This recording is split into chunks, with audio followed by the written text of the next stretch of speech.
Nobody beats Talking Joe, an international podcast. Brand new. Hey, we're talking brand new Joe. Hey, we're on a brand new show. Deep dive, blow by blow. Spotting Uzis and crossbow. Like a buffalo or pogo. Got ninjas like Don Shadow. Comics are how I spend my dough. We're coming to you in stereo. It's time for Talking Joe. With Mark and Tim, here we go. Brand new. Talking Joe is on the air. Hey, it's me, Mark, and you are watching and or listening to Talking Joe, the G.I. Joe Comics podcast. Now, today we are coming to you once again from the far reaches of the Energon Universe and also my study, where we will be talking about G.I. Joe issue number 25, just released this week, Wednesday, August 19th, 2026, the distant future. Now, this issue promised to deliver to us in the form of an official synopsis this new story arc. It had to happen. G.I. Joe versus Night Force. Everything has been leading to this extra-sized landmark issue as Joe's Battle Joe, friends become enemies, and the chart-topping team of Joshua Williamson and Tom Reilly and Andrea Milana kick off the biggest G.I. Joe story in Energon Universe history. Now, did the issue deliver? Joining me to discuss it is none other than a real American Tim. It's Tim Finn. Hello, Mark, listeners, viewers. Comic book I'm holding in my left hand. Hello, comic book. Hello. And as at the time of streaming, we are live. So if you are watching us live, feel free to join in at opportune times, like Michael Jean Fleming, who says, "Good afternoon, y'all," and Shane Simic. Joe versus Talking Joe. I don't think it sounds very combative. I don't think we're in. I don't think we're against this comic. I think we're working with it. And Johnny B76. Hey guys, greetings from Ireland. So lots to cover, so we can probably just jump on into it. Now, the first thing that I was going to cover was a bit of any other business left over from last time, where we covered G.I. Joe issue number 24. So I reached out to Andrea Milana with some questions to discuss that particular issue. And here is what Andrea said. So with his crystal ball arc complete, I sent him some questions via email. He was too busy to record a full interview with us, but did kindly answer some of my burning questions by email. So question number one, for contestant number one. Did you have any particular inspirations in mind when doing this issue? And he said, shall I do an accent? Let's find out. I collected a bunch of references for abandoned cities in the Balkans and kept them close by to try to capture that mood. But when you actually sit down to draw, you never have much time to work on it, so I don't think I managed to convey the idea I had in mind. Question number two, also to contestant number one. What was your reaction to the shocking ending when you read it? Unfortunately, this accent's getting a bit more aggressive as I go on. Unfortunately, I found out the ending of issue 24 before I started reading the script, so it was a little bit of an anticlimax. It was still a huge surprise, though. I could never have expected an ending like that. Then we said, Risk gets a nasty slice from Crystal Ball's sword in issue number 24, but then he's okay afterwards. Is it just that his body armor protected him? Yeah, it was the bulletproof vest that protected Risk. Maybe the colors hid it a little. Maybe I should have chosen a different angle to show it better. What did you enjoy drawing the most, and what did you like the least? What did I like drawing the least? I don't really have to answer this question. This is getting even more stereotypically Italian as I go on. Generally, things I'm not used to drawing. I like to study them. This is getting offensive, Mark. I like to study them beforehand. But needless to say, I don't have the time.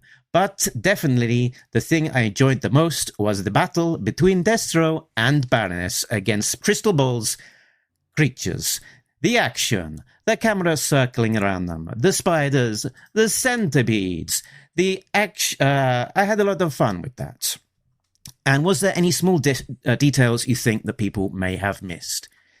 Issue 22, page 18, Cristobal has rings on his right hand, but at 18, page 3, they disappear. They reappear again later on page 20, while in issue 24, page 1, they disappear again. It was definitely an illusion by Cristobal. Seriously though, in issue 23 on page 17, the setting is another homage to Dylan Dogs. The issue Mater Morbi, set in a hospital, had a particularly big impact on me, and I was deeply impressed by Carnivale's drawings. Thank you so much to Andrea and Milana for answering those questions and suffering the indignity of my, almost criminal level accent impression there. Tim, thoughts on those answers? It's nice that we can check in with the contributors to these comics afterwards.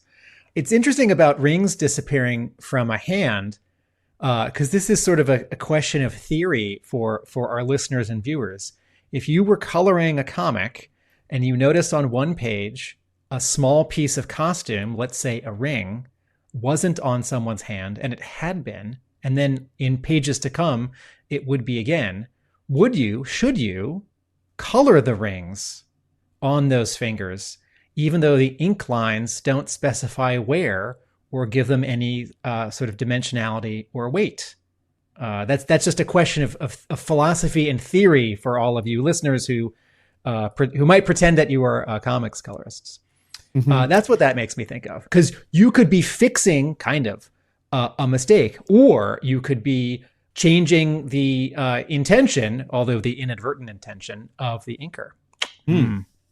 Yes, and it sort of shows me as well the high level that Andrea holds himself to in terms of nitpicking his own art as he sees it. I guess probably published in front of him, and he's flicking through, and he's like, "Oh man, I can only see mistakes here." Right. So with that done, let's take a jaunt around the latest happenings in the Energon Universe. All around the skybound world, are you looking for some G.I. Joe? There's Autobots and Decepticons and creatures from the sacred brain. All we need is Energon, sweet Energon. There'll be Energon everywhere. There'll be robots swinging, aliens killing, and Decepticons in the streets. Yeah! Yes, indeed. So a quick catch up on what we've been doing in the Energon universe. A couple of weeks ago, we had our San Diego Comic-Con catch up with lots of news from the Energon universe there. And 2 weeks ago, we were talking to Ben Abernathy, the Energon Universe executive editor at Skybound. So if you haven't yet checked that out, do have a look into the Talking Joe back catalogue. Be a couple of episodes down. No spoilers in that for G.I. Joe 25. Did we spoil Mask 3? We did. Well, it already come out. Yes, so we do talk about Mask 3. We don't really talk about G.I. Joe 25. Although, folks, if you're hearing my voice right now, we're about to talk about G.I. Joe 25, so you might just listen to the episode after. Anyway. Yeah. So we will be issue 25, mostly spoiler-free up until we've been through the cover gallery and played our spoiler jingle. Now, Energon Universe, what's happening at the moment? We've got a nice checklists at the back of the books, reminding us that Mask number 3 was available on the 8th of August. Transformers issue 35 was out the following week. G.I. Joe issue number 25 was out the week after that, on the 29th. And Void Rivals is out next week, on the 26th. So we are literally getting a check-in at the Energon Universe every week of the month. This particular month, which I know delights Tim. But there is more with the updated Energon Universe checklist. Not only are we getting Void Rivals issue 33, we're also going to get the ROM special reprints, which originally came in the Mask blind bag, plus also Mask Origins issue 1 this coming week as well. So if you haven't yet got those and haven't been paying too much attention to the solicit information, which, you know, to be fair, they were kind of a bit of a rush release on these because they were keeping them a bit more secret. Make sure that your comic book store is going to reserve you a copy of the ROM special and also the Mask Origins issue when they are out next week. So not out last month was Void Rivals issue number 32, sort of the launch of this sort of ROM story where there's I think he's revealed on the very last page. So the ROM story proper begins in issue 33, but there's a lot of Pythona and Cobra La lore in this issue, particularly about their big flying bug which crashes down onto this alien planet. So a big focus on that, and really making a big deal about the characterization of this flying, you know, nutsack. I think the word is sentience. Flying sentient being. That was what I meant. So also out since last time we spoke was Mask number 3. And Piper revealed on his Instagram the 2 of the working covers. He's labeled these on the screen, 2 and 2A. So it's a sort of a reverse shot of what we actually saw in the end, which was Miles Mayhem in his aerial vehicle with the Thunderhawk coming at him, but Pi also played around with the idea of reversing that angle and having Matt Tracker in his vehicle with Miles Mayhem flying towards him.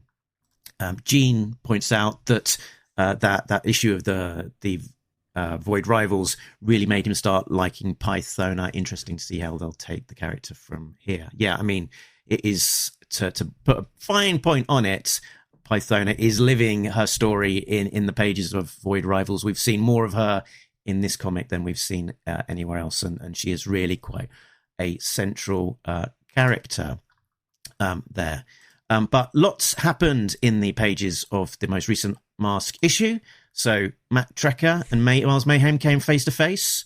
Tracker jumped out of his Thunderhawk and punched Miles Mayhem's vehicle. Midair. Mm-hmm.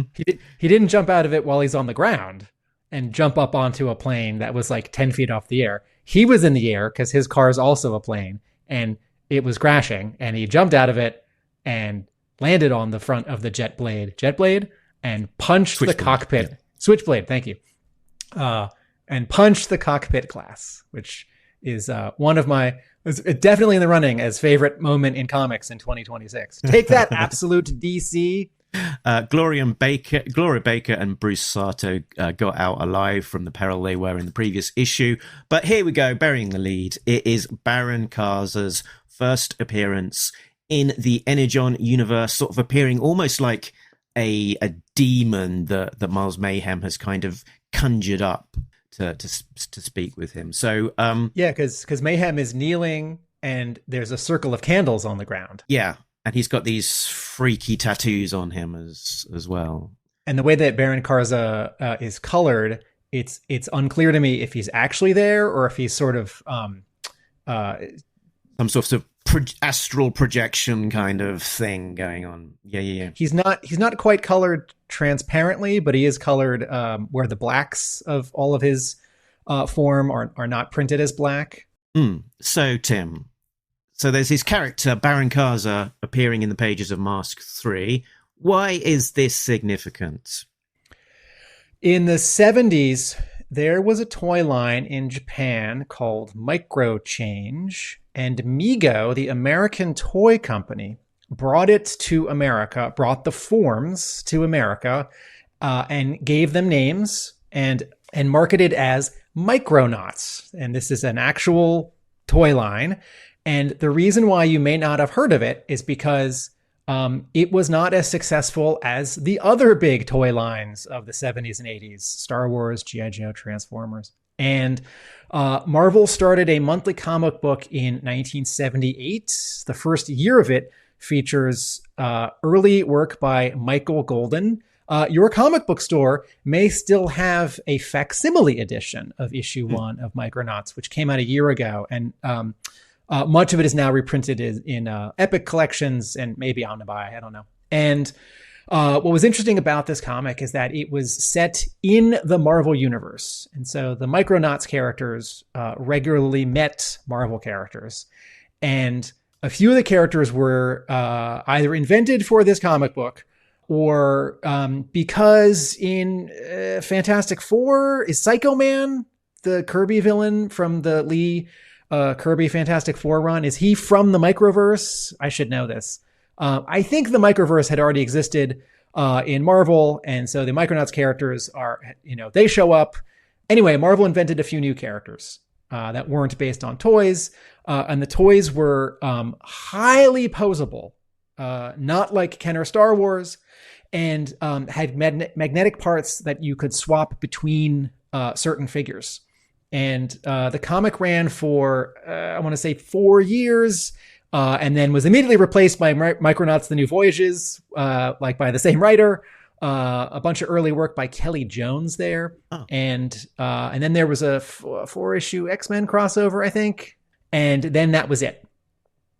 In the last, 10 or 20 years, Hasbro has bought the Micronauts property from what was left of Mego. Mego was long defunct. In the 2010s, when IDW expanded its G.I. Joe and Transformers licenses to include a bunch of other Hasbro brands, it also launched a Micronauts series in what we have talked about, what we've called the, what have we called it? Sort of the continuation of Chuck Dixon, the Hasbro-verse, right? Sometimes also called the Revolution-verse, because that's the mini-series where the characters all got together. So the Micronauts comic didn't last very long at IDW, but notably issue 1 had a variant cover by Michael Golden and a variant cover by, or maybe a regular cover by J.H. Williams III, who will be doing a cover for the new series, which bears out, I think, what Ben Abernathy said to us in our interview, that, once you announce that you have the Micronauts license, suddenly you hear from a couple established creators who are fans who really want to do a cover. So I'm guessing J.H. Williams III, who had not done any work for IDW otherwise, now doing a second Micronauts cover for a second Micronauts publisher, is a fan. And one of the challenges for IDW with the Micronauts license was they had the characters that had been Mego Micronauts toys. They did not have any of the new characters that were created at Marvel Comics as a part of the Micronauts story. And while IDW did have the name Dire Wraiths for the villains in a new Micronauts comic, they did not have the Marvel design. And so IDW had to come up with a different look for the Dire Wraiths. And I don't really know any Micronauts fans. Micronauts is sort of a half a generation older than me, Mark, than us. And again, it was not as big a hit. And so I don't know if, old school Micronauts fans were disappointed that the characters came back at IDW and it wasn't quite the same, or they couldn't sort of be the same, or were sort of miffed that now they're running around Cybertron and, there were G.I. Joe characters around, or if, the people that read the book thought it was great and didn't mind that it was a relaunch. Cool. Yeah. And to flag the point that Tim sort of skirted about was that just as we've got here now in the Skybound Energon Universe, a combined universe that features G.I. Joe, Transformers, and ROM and Mask. We did have the same thing in the Hasbro Revolution universe, plus the Micronauts. So there's a lot of plus Action Man. Plus Action Man, which we've not had in Skybound yet. Plus Visionaries. Which Visionaries again, had... we wonder whether that might make an appearance at some point. They have used the words Prismosian to describe a planet in the pages of Void Rivals. So we've got an Easter egg. Right.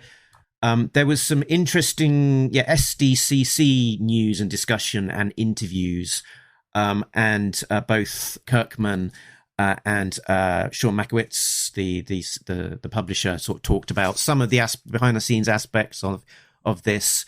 They ROM and Mask, etc. They said that Mask and ROM was not in the original deal, that they wanted to, and Hasbro on the same page, start small, not go too big too quick. But they have been quietly and slowly adding more IP into the mix with Hasbro. Here's an Easter egg. Clutch, the character of Clutch, was originally considered to be Matt Tracker. So that was going to be Duke's friend in the pages of the Duke miniseries, but they decided to switch him out and have Clutch instead.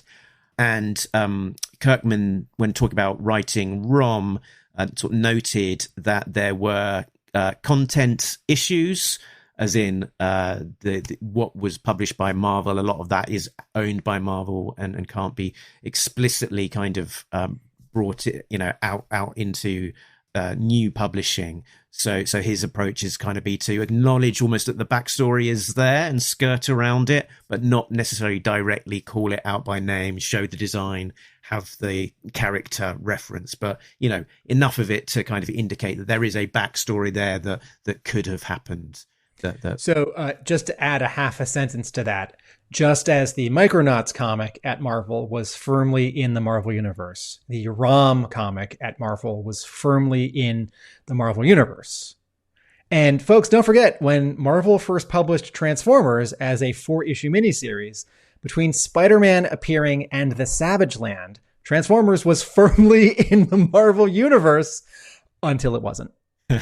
Yeah, and specifically for ROM as well, I think Hasbro basically owned ROM, everything that appeared on the original ROM toy, so the design, the accessories, any wording that featured on the packet. So the word Dire Wraiths, I believe, appears in text on the ROM toy, but not the design. So when Marvel introduced the Dire Wraiths in their comic, they created that design and they own that look of the Dire Wraiths. So where Dire Wraiths have since appeared with ROM, they've had to be radically redesigned and not sort of using the same design that featured in the pages of the Marvel comic of ROM. In the same way that IDW and now Skybound have sort of dealt with or acknowledged or not acknowledged that these properties have material forever stuck in the Marvel Universe that they can't access, Marvel had this challenge as well. After the ROM comic ended in the 90s, there was a miniseries called Space Knights, which I think was drawn by Chris Batista, who's drawn 2 issues of G.I. Joe. I think Jim Starlin wrote it. Maybe it was Ron Mars. I can't remember. And Space Knights ROM is a Space Knight in the Marvel Universe. And so Space Knights dealt with sort of that corner of the cosmic Marvel Universe. ROM did not show up. And then similarly in, what's the wedding issue? What's where Rick and Marlo get married in Incredible Hulk during Peter David's run? It's like 418. It's 400 and teens. I think ROM shows up in sort of an uncredited and copyright appearance visual. I think he shows up and they're like, "Hey, it's you," but they can't say his name. Also Peter David. And if all those are wrong, folks, correct me in the comments. Back to you, Mark. Cool. In the chat, we've got Simon, evening chaps, evening Simon, and we've got Bobby World 2311. I wonder if we'll have 2,310 other Bobby Worlds also appearing in the chat. Just reusing a joke from last week. One of your best. He said, I wonder if T-Bob is going to be upgraded since he's in the same universe as transforming robots. Haven't we already?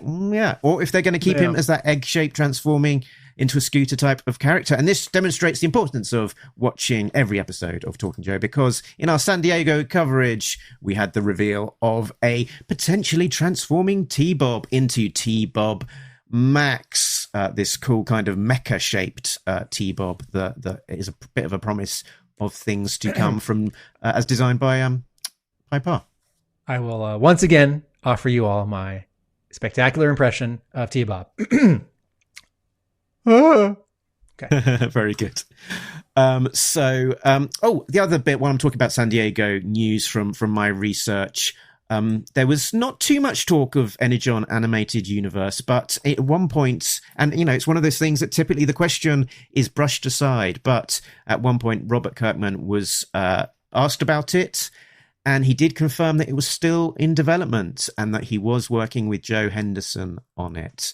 So that element of the rumor, as reported in Hollywood Reporter, I think, it does seem to be echoed, still being worked on, and hopefully before too very long, we'll have some news.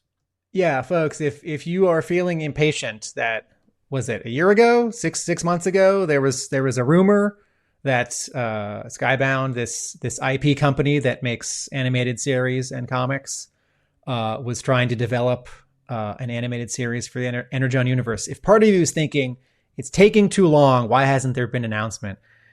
Man, making an animated show takes so long. And as we have seen from Skybound's other animated and comics works, they tend to do a very good job. So yeah, and they're also very expensive to make. So they need a lot of things to be tied up in advance. Michael Gene Fleming sort of talks about hopefully that Marvel and Hasbro sort of working out some kind of agreement, and I think there has been a bit of that in terms of working out some of the detail that has allowed Marvel to produce the Marvel omnibuses of ROM and Micronauts. And it was funny, Kirkman actually in one of his interviews talked about something similar about sort of Marvel being very cool and pragmatic, which was when he was doing the Invincible blind bags. There was one Invincible appearance that has never been reprinted before, or reprinted by Skybound, which was the Invincible and Spider-Man crossover, which I think appeared in Marvel Team Up or something along those lines. Yes. And he was talking to them about some rights issues, and was saying, "Oh, it would be really cool if maybe you could reprint that issue of Marvel Team Up, because it hasn't been in print for such a long time." And they said, "Huh, why don't you just do it?" And he was like, "Oh, really? That's very nice for you." So they basically gave him the okay to do it. I think he'd almost written off the idea of him being able to do it. So they gave the okay, and then it was in the blind bag as a reprint. Let's also, and then a month later, there was a proper reprint that you could buy at your comic book store, which had a bunch of. There was a this was the first time Todd McFarlane has drawn Spider-Man in official capacity in like 15 years. He did one of the variant covers for that reprint. Look, in the chat, it's Cobra Ninja 109. I wonder if we'll get 108 other Cobra Ninjas in the chat. Still your best joke. In terms of Skybound and Marvel sharing or trading, let's also not forget that the Transformers Compendium 1, which reprints the first big chunk of Marvel Transformers issues, does include Transformers issue 3, which has Spider-Man. Right. So twice now in the last year, Skybound has printed a thing with a Marvel character. And it's entirely possible that there are aspects of these deals that we are not privy to. Like maybe there is money changing hands, or maybe there's like a favor for the future. Like, well, then we can do a so-and-so with something that you have. It may just be, we don't have the bandwidth for this, you do it. Or it may just be sort of good vibes. But these are businesses and they do want to make money.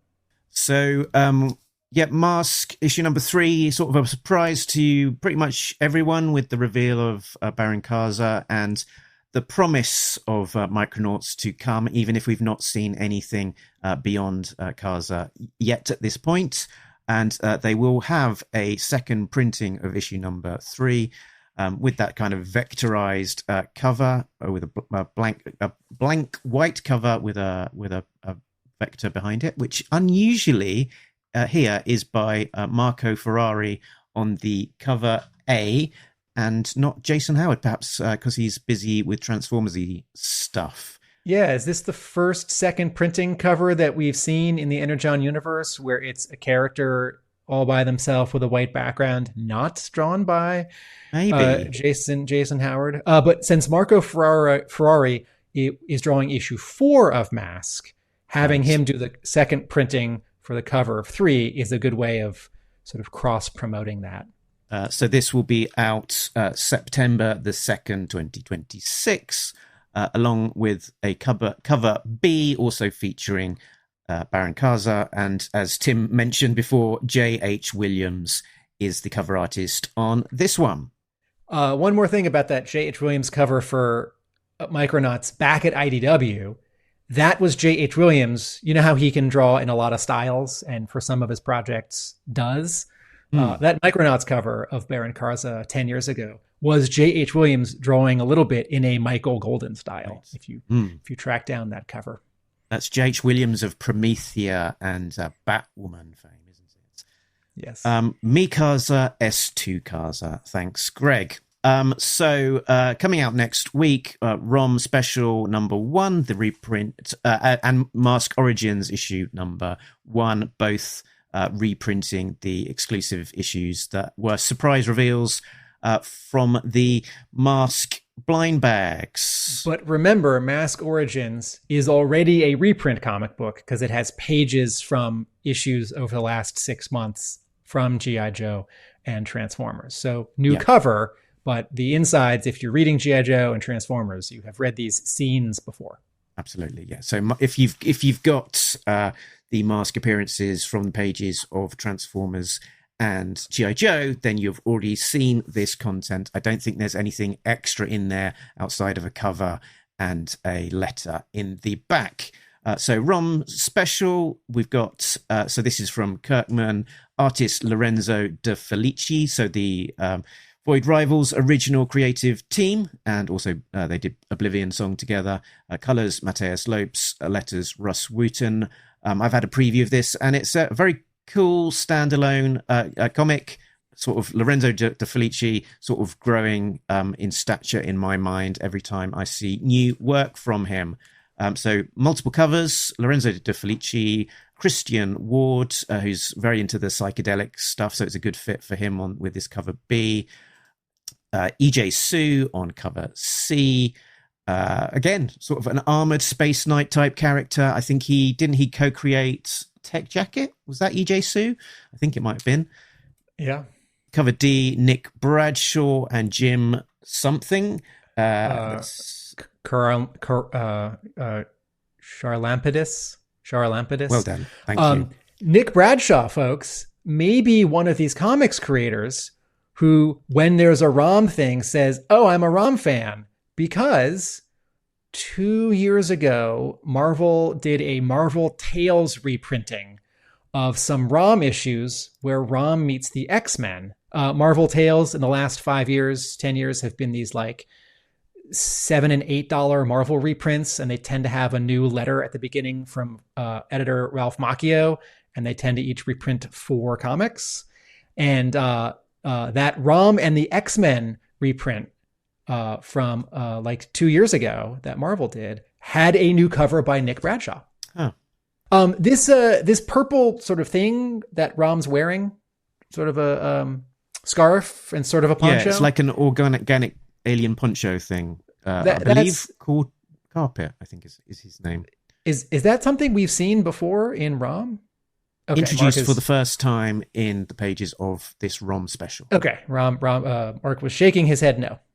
Blank cover, and one of these sort of mask covers, the sort of die-cut mask covers by John Amor and Andres Juarez. You don't mean Mask Crusaders, you mean mask like a thing you put on your head. So it's like the cover they did for like G.I. Joe 1 and G.I. Joe 25, where there's an outer layer, which is just a head, which has been cut out and then stapled to the cardstock sort of background cover. That's what you mean by mask, not Mobile Armored Strike Command. And then we've got Mask Origins also out next week with its own discovers, so this one on screen is the Piper one, which was the blind bag one in metallic sheen at the time. Foil, I think is the word. There's we were just talking about him, Jason Howard Hound cover. And this one is Ethan Young, the cover C. Then we've got Daniello Raveruth, I think, and Ben Oliver with one of his lineup head profile shots, now in the pages of Mask, featuring Matt Tracker. And then we are on over to the latest happenings in Transformers. Latest issue was out August the 12th, so basically 2 weeks ago, I want to say. And what happened as biggest moments in this particular issue? Wheeljack had a mysterious Pulp Fiction style box that he opened. That's a bit of a mystery. There was Shredhead that had been injured and was being operated on by Dr. Archival. And he's designing one of these spacesuit thingies. This is a movie Easter egg, isn't it, Tim? When you say he, you mean Wheeljack, not Archival. Wheeljack, yeah. Yes, this is what Spike and Daniel are in the 1986 animated Transformers movie. Happy 40th anniversary, 1986 animated Transformers movie. And Starscream, he appears to live. He's escaped from Decepticons off of the... and I think he's making his way to Wheeljack and the Shard, perhaps. But, yeah, I think because he's alive, it holds a promise of Duke meeting him at some point in the future. So his revenge has not been taken from him. But most significantly, Thundercracker searches for Cobra La in the Himalayas, finds Skywarp, but much more significantly, he also finds Cobra La. And can you see this big fella up on the top left, Tim? He is sporting one of the new Royal Guard designs, I think probably from Lenny Panzica, as featured in the latest classified design. So again, classified sort of designs being pulled into the Energon universe. But yeah, it looks like maybe he's some sort of super Cobra La Royal Guard. So I haven't looked at the classified Cobra La Royal Guard figure. Is that your way of saying that the 6-inch Cobra La Royal Guard figure is not like a one-to-one envisioning of the 1987 animation design, that it's like more bulked up and has more weapons? And is that wings, or is that a different colored cape? He's also got wings. Yep. Okay. He's winged. I just want to call out what a great job Jason Howard is doing on Transformers. His poses when his Transformers are yelling and running and fighting, his poses are so great.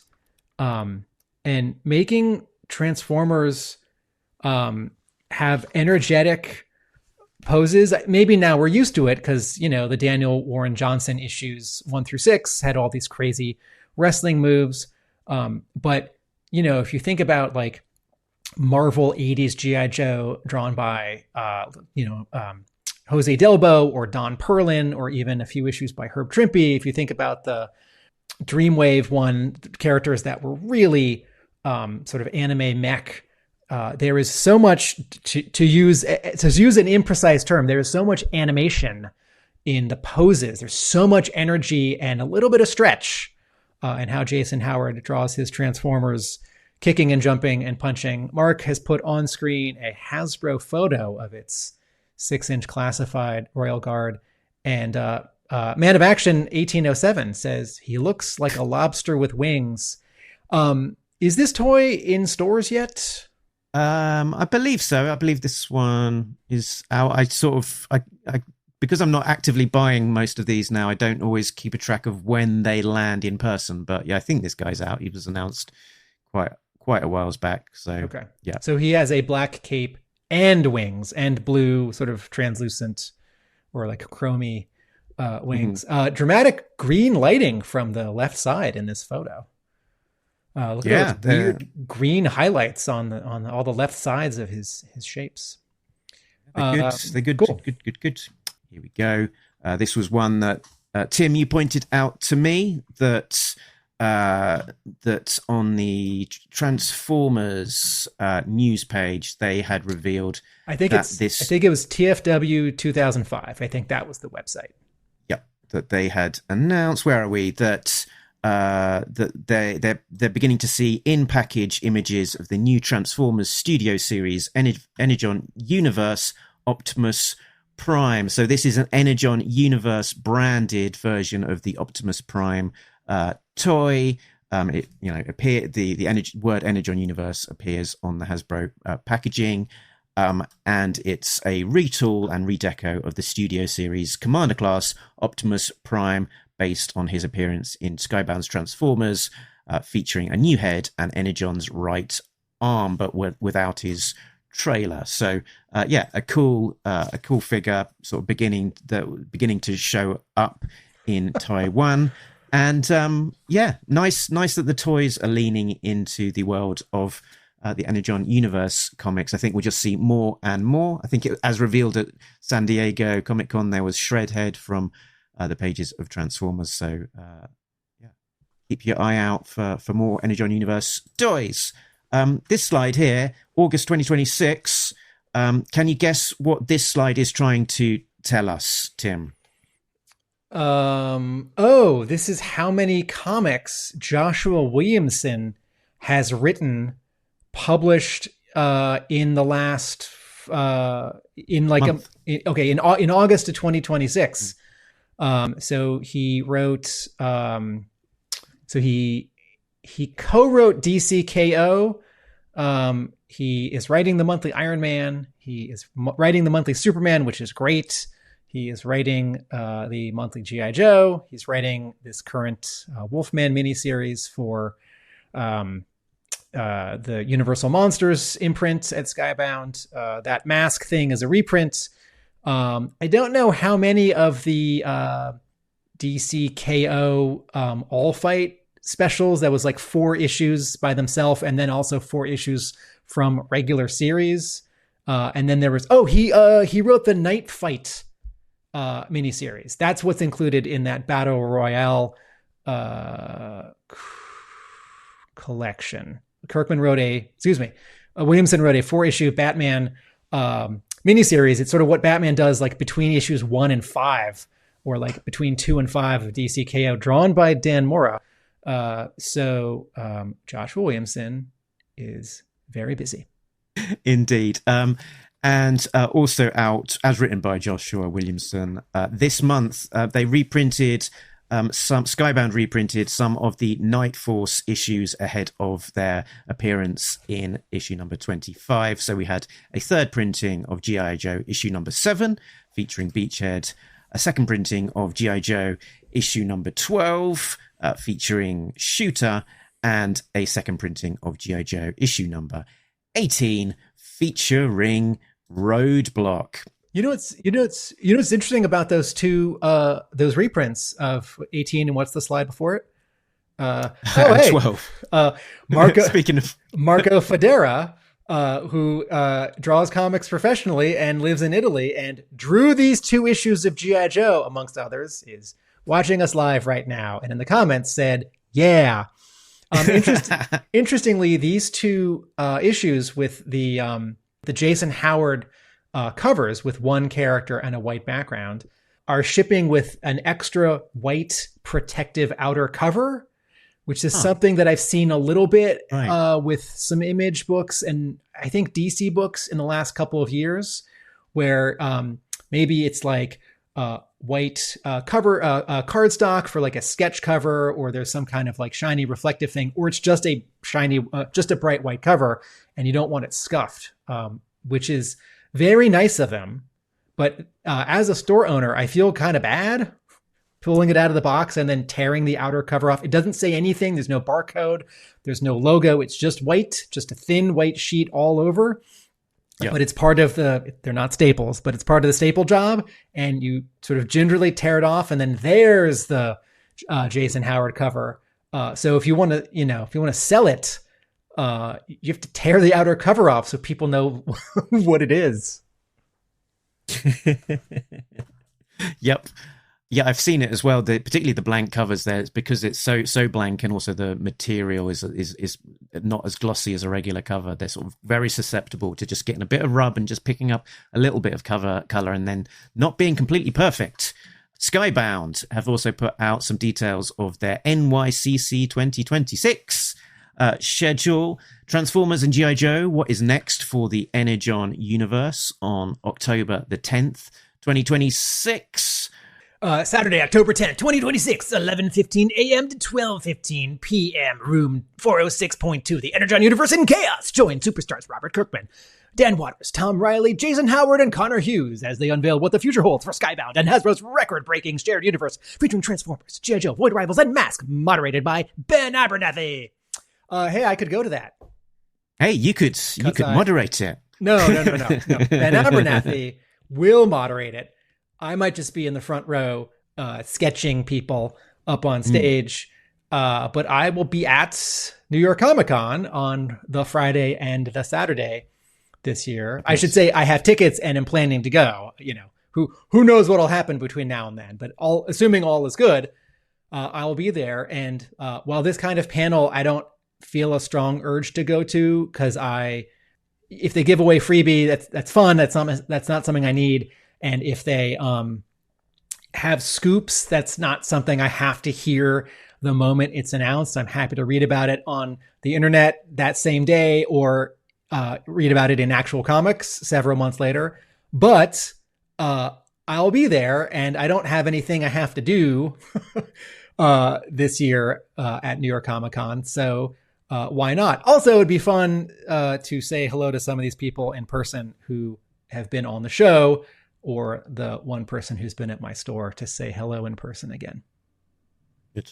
And then there's also a generic Skybound panel talking more broadly about what's going on at Skybound, Transformers, Invincible, Universal Monsters, and more, with various Skybound creators. Oh, look, they've got Doug Mankey there. So this one is moderated by Alex Antone. So you just mentioned Transformers, but what this panel is really about is sort of everything else. So now revealing a new slate that will have everyone talking. So a bunch of great creators. Wait, Matt Emmons? Oh, he was a student of mine. Hi. He's got a Skybound book. That's great. I mean, he's done amazing things. Matt Emmons was my student like 10 years ago. So he's run Kickstarters. He has a story in Godzilla versus Boston. And he has self-published some comics. Well, that's a fun surprise. Anyway. Very good. That's cool. Maybe I'll go to this panel and say hello to Matt. Yeah, make it happen. Yeah, absolutely. So I think that is us done with the news, which means that we can actually finally move on to the covers by taking a look at the cover gallery. Let's have a look at the covers in the gallery.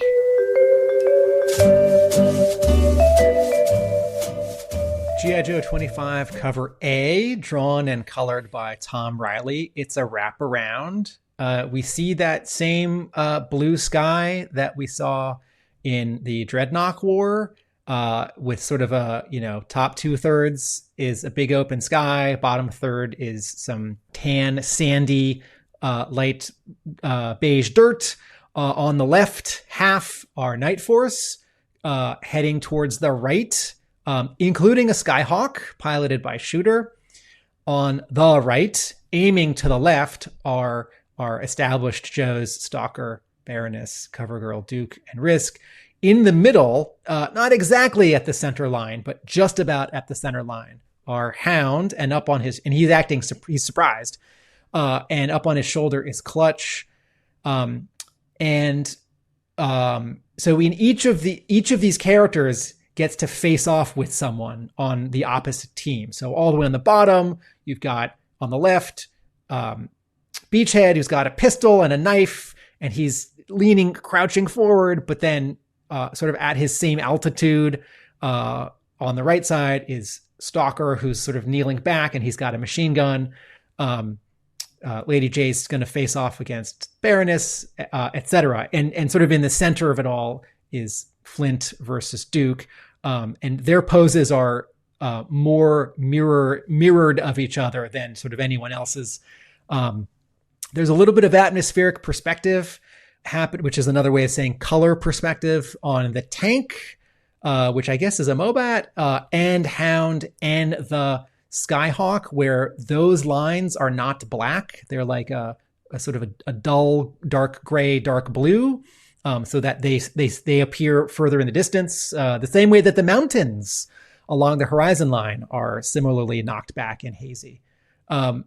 Fun cover. Tac Tac Toys says, I don't know if this cover is intentional, but it reminds me of the running sequence of the X-Men animated series intro. Yes, at the end of the X-Men cartoon, the good guys and bad guys are running at each other from left and right. And when they smash into each other, the logo appears. Greg Augustin says, so superhero comic booky, Super Friends versus Legion of Doom vibes. I love it. This is a motif in sort of fiction that we've seen. And then Mark has put on screen Tom Reilly's original artwork for this, which looks great. 2 pieces of Bristol taped together. Clean inks, really nice spotting of blacks on some of the characters who've got black parts of their costumes, like Flint's shirt and Baroness's sort of body glove under her armor. Very cool cover. And not only does it, I don't know if Tom Reilly is doing this on purpose or if there's just sort of a neat default where Joe's might be on a cover in the daylight, sort of out in the middle of like the American Midwest. But Duke #1, which was a slightly different time of day, but that's still a blue sky background. G.I. Joe #1, much of the Dreadnought War, and now issue 25. I think Tom Reilly might be calling these back a little bit on purpose, that these covers are supposed to remind you of previous covers, but also showing you how much things have changed, right? So in Duke #1, there's Duke and one Transformer in the background. On G.I. Joe #1, there's Duke and all the Joes and Cobras and various Transformers parts. And here now on G.I. Joe 25, it's, Joe versus Joe or Joe versus Night Force. One last thing about this cover. To be able to put 1, 2, 3, 4, 5. 1, 2, 3, 4, 5. To be able to put 10 characters running or lunging at each other on opposite sides of, yes, even a wraparound cover, and not have anyone sort of cover up or obstruct sort of an interesting or important part of anyone else, not have any weird tangents where, like, the end of someone's knife or gun is like well in front of someone else's knee, but it sort of lines up as if they're touching. The actual arrangement, the actual composition here, we talk a lot about how, like, Tom Reilly's faces are great, or how his inking is really crisp, or how his acting is really good, how his, like, camera angles are really nice. Just the actual blocking here, the actual staging for a cover with 10, let's say 12 characters plus 2 more vehicles. This is really satisfying in how everyone is arranged. All the poses are different. Cover B is drawn by Jerome Opena and colored by Niraj Menon. Here is Lady J lunging with her javelin at the Baroness. We're sort of behind Lady J. They're taking up kind of the bottom 2/3 of the cover. There are some sort of rocks on the bottom 1/5 of the cover. There's this really strong diagonal to this cover. If you look at the line, the diagonal made by the javelin and Lady J's arm, and then the opposite diagonal of Lady J's torso and her legs, and Baroness's torso and her legs. There's basically a bunch of like X's on this cover. The background and much of the top third is a hazy, smoky flame that's starting on the ground in the distance. It's almost like a moment from the Tom Reilly cover, but sort of getting a cover itself. Cover C is drawn by... Oh, look at that. It's that must be Miki Okazaki holding a printed copy of the cover that she drew for this issue of G.I. Joe. Her cover is the Baroness, waist up, turned away a little bit from us, holding a pistol. She's illuminated from behind. It doesn't quite look like a bunch of headlights because they're sort of not all lined up, but it's kind of that effect. But there are 4 or 5 or 6 bright headlights. Mark is now putting up on screen a time-lapse video that artist Miki Okazaki must have posted online of her digitally painting this cover in, I'm going to guess, Procreate, but I don't know, where all the colors and the shapes are coming more and more into focus, and a couple things are getting slightly resized or moved with more and more details and layers of light and shadow lined up. Baroness looks very young and very, to use an imprecise term here, like anime. She looks very Eastern and not Western, or I guess European. And that's okay. It's not my favorite cover. I think Baroness should be pretty, but I also think Baroness has a regal and tough quality to her. And some artists of the like pretty or sort of babe Baroness cover a variety, and I'll call this one like cute and pretty rather than sort of babe, catch more of the like feminine youth and cute, and less of the like regal killer, like spy mercenary. So I do like more sort of age and wisdom and toughness.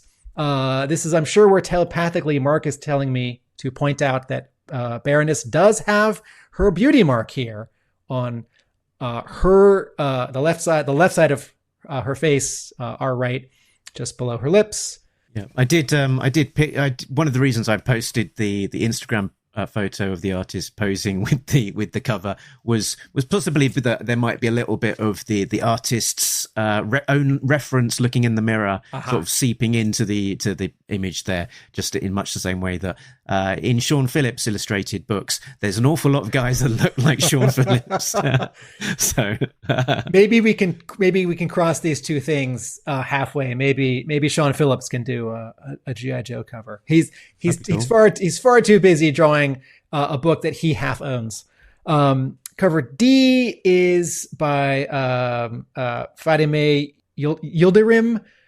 This one is what's the name for this new series of covers? This, I believe, is the G.I. Joe Streetwear covers. And on Instagram, the artist did post a few comments about it. She said, really happy to share the full lineup of character designs I created for this project. Working on something this fashion driven with Skybound Entertainment was genuinely one of the most enjoyable parts of the process for me. Since I've been working in branding and textile design for over 10 years, approaching the characters through styling, silhouettes, layering and material language felt very natural and instinctive.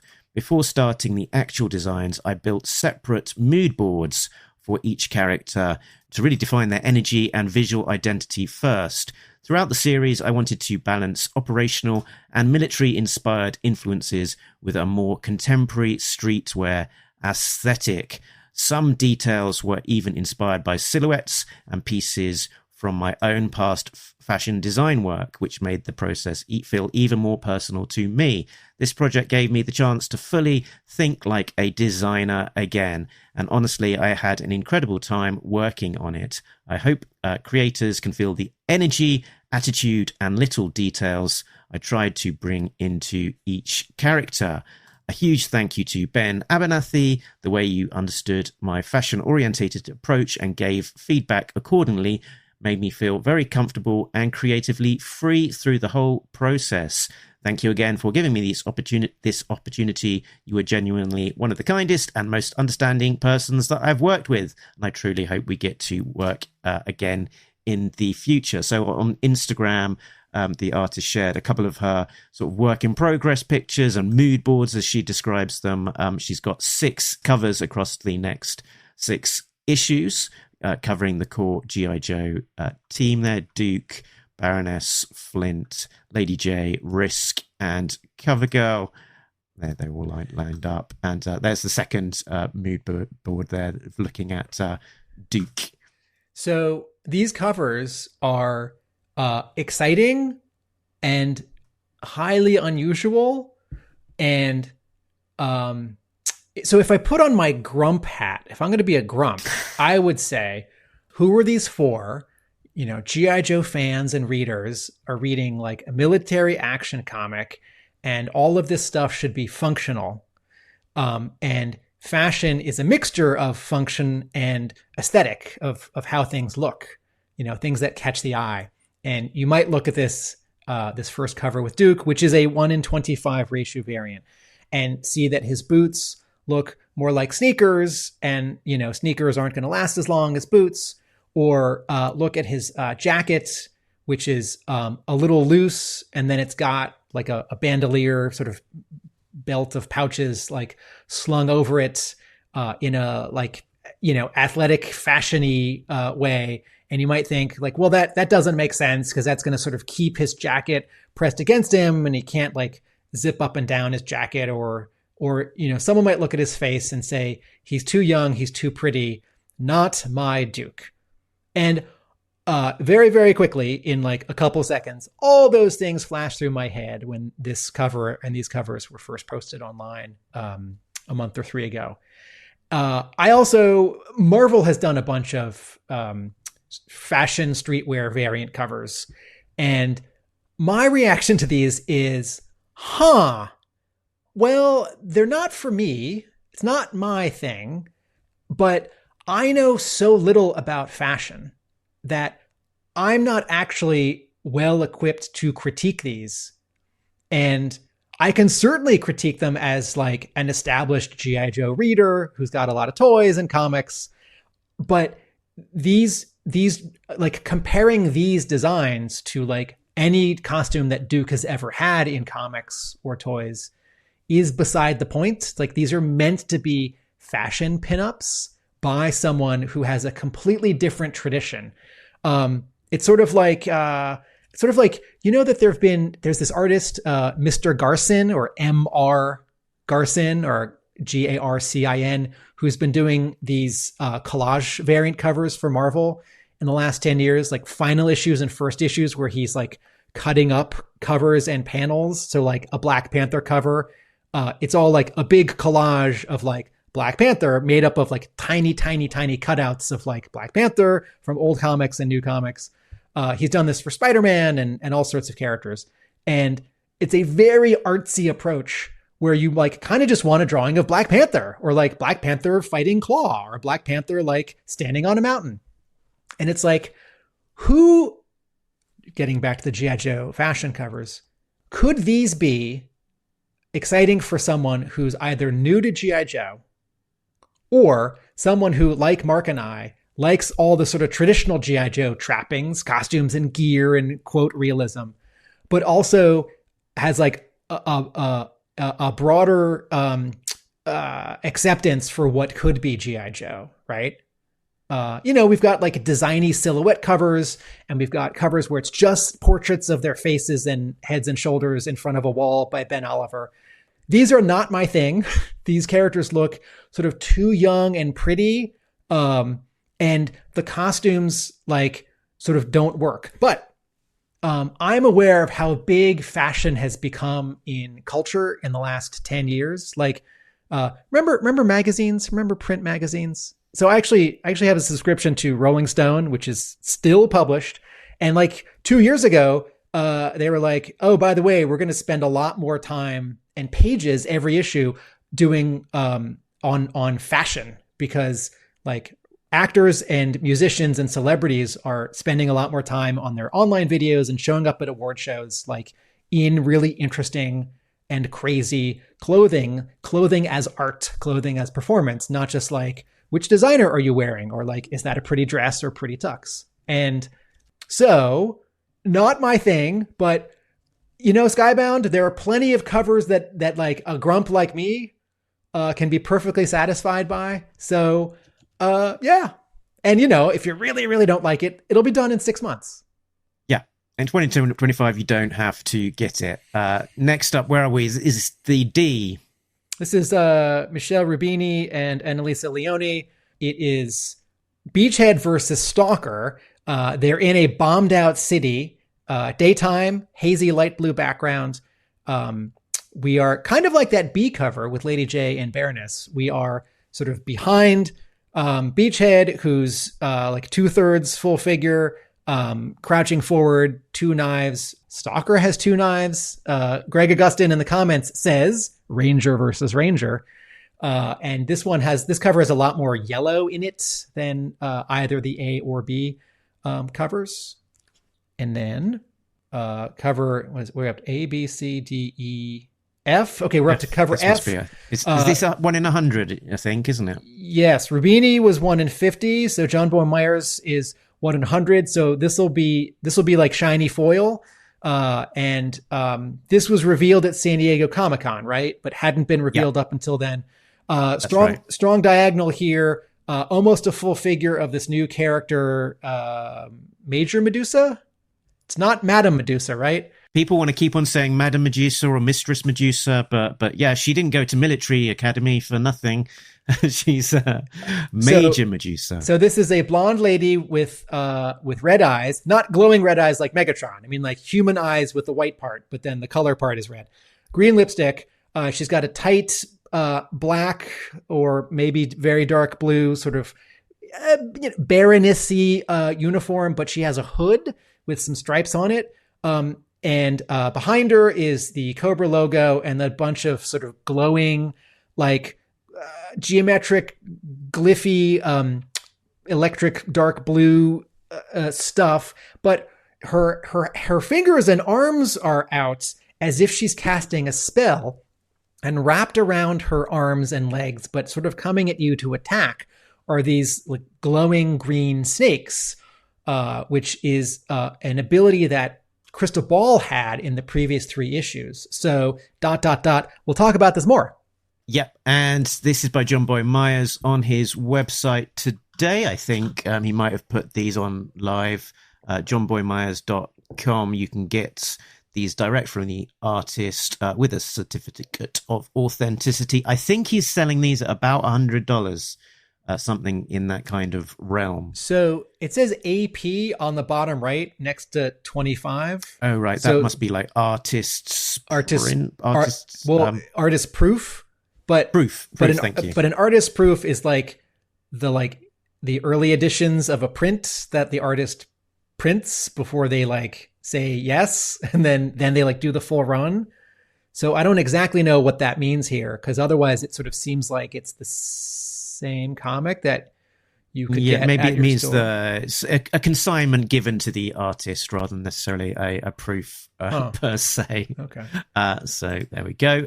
Next up, we have got 2 blank covers. One with a G.I. Joe star, which is the cover G blank sketch variant, and then a cover H, which is a Night Force blank sketch variant, which has got a little mini Night Force logo in the top left-hand corner. And then there is a foil variant as well of the Tom Reilly, the same as the cover A, but in foil. Was that one, that's the cover I, was that one open to order? I think it might have been. Yes. Okay, and then cover A, B, C, D, F, G, H, H, H, H, I, J? Is this cover J? Maybe. Yep. This is so here's another sort of head die cut cover. This is Andrea Milana and Andres Juarez, who's the book's designer. Mm-hmm. So Milana has drawn Zartan's head. If you're looking at the cover from the front, you see half of his head on the left, and then if you fold out the whole comic so you can see the full cover, it's his head as a die cut second object on top of the outer inner cardstock cover, which has sort of some like white distressing, as if we're looking at like a computer monitor with a Cobra logo or something. That's the designy stuff that Andres Juarez has done. This was also open to order. Mark, are there any retailer exclusive variants? There are a total of 1, 2, 3, 4, 5 retailer exclusives. The first of which is by George Vega. This one was through Black Saber Comics. George said, when I got the brief about the teams having dissension, I thought of ways to portray that and get a good amount of team members on there. I decided to show torn edges. I took various bits of actual physical torn paper, photographed that, and used it as in my base drawing. So there's without the logo, and there's the black and white version of that on a Bristol board. Also up is this Racha Lynn Baroness cover. We're running long, so I won't play the Baroness music, but just imagine ding ding ding ding ding ding ding ding. I mean, she is in this issue. She is in the issue, so it's fair enough. So yeah, a Baroness variant there by Racha Lynn. Very cartoony, big anime. Very anime kind of stylings. Big anime eyes.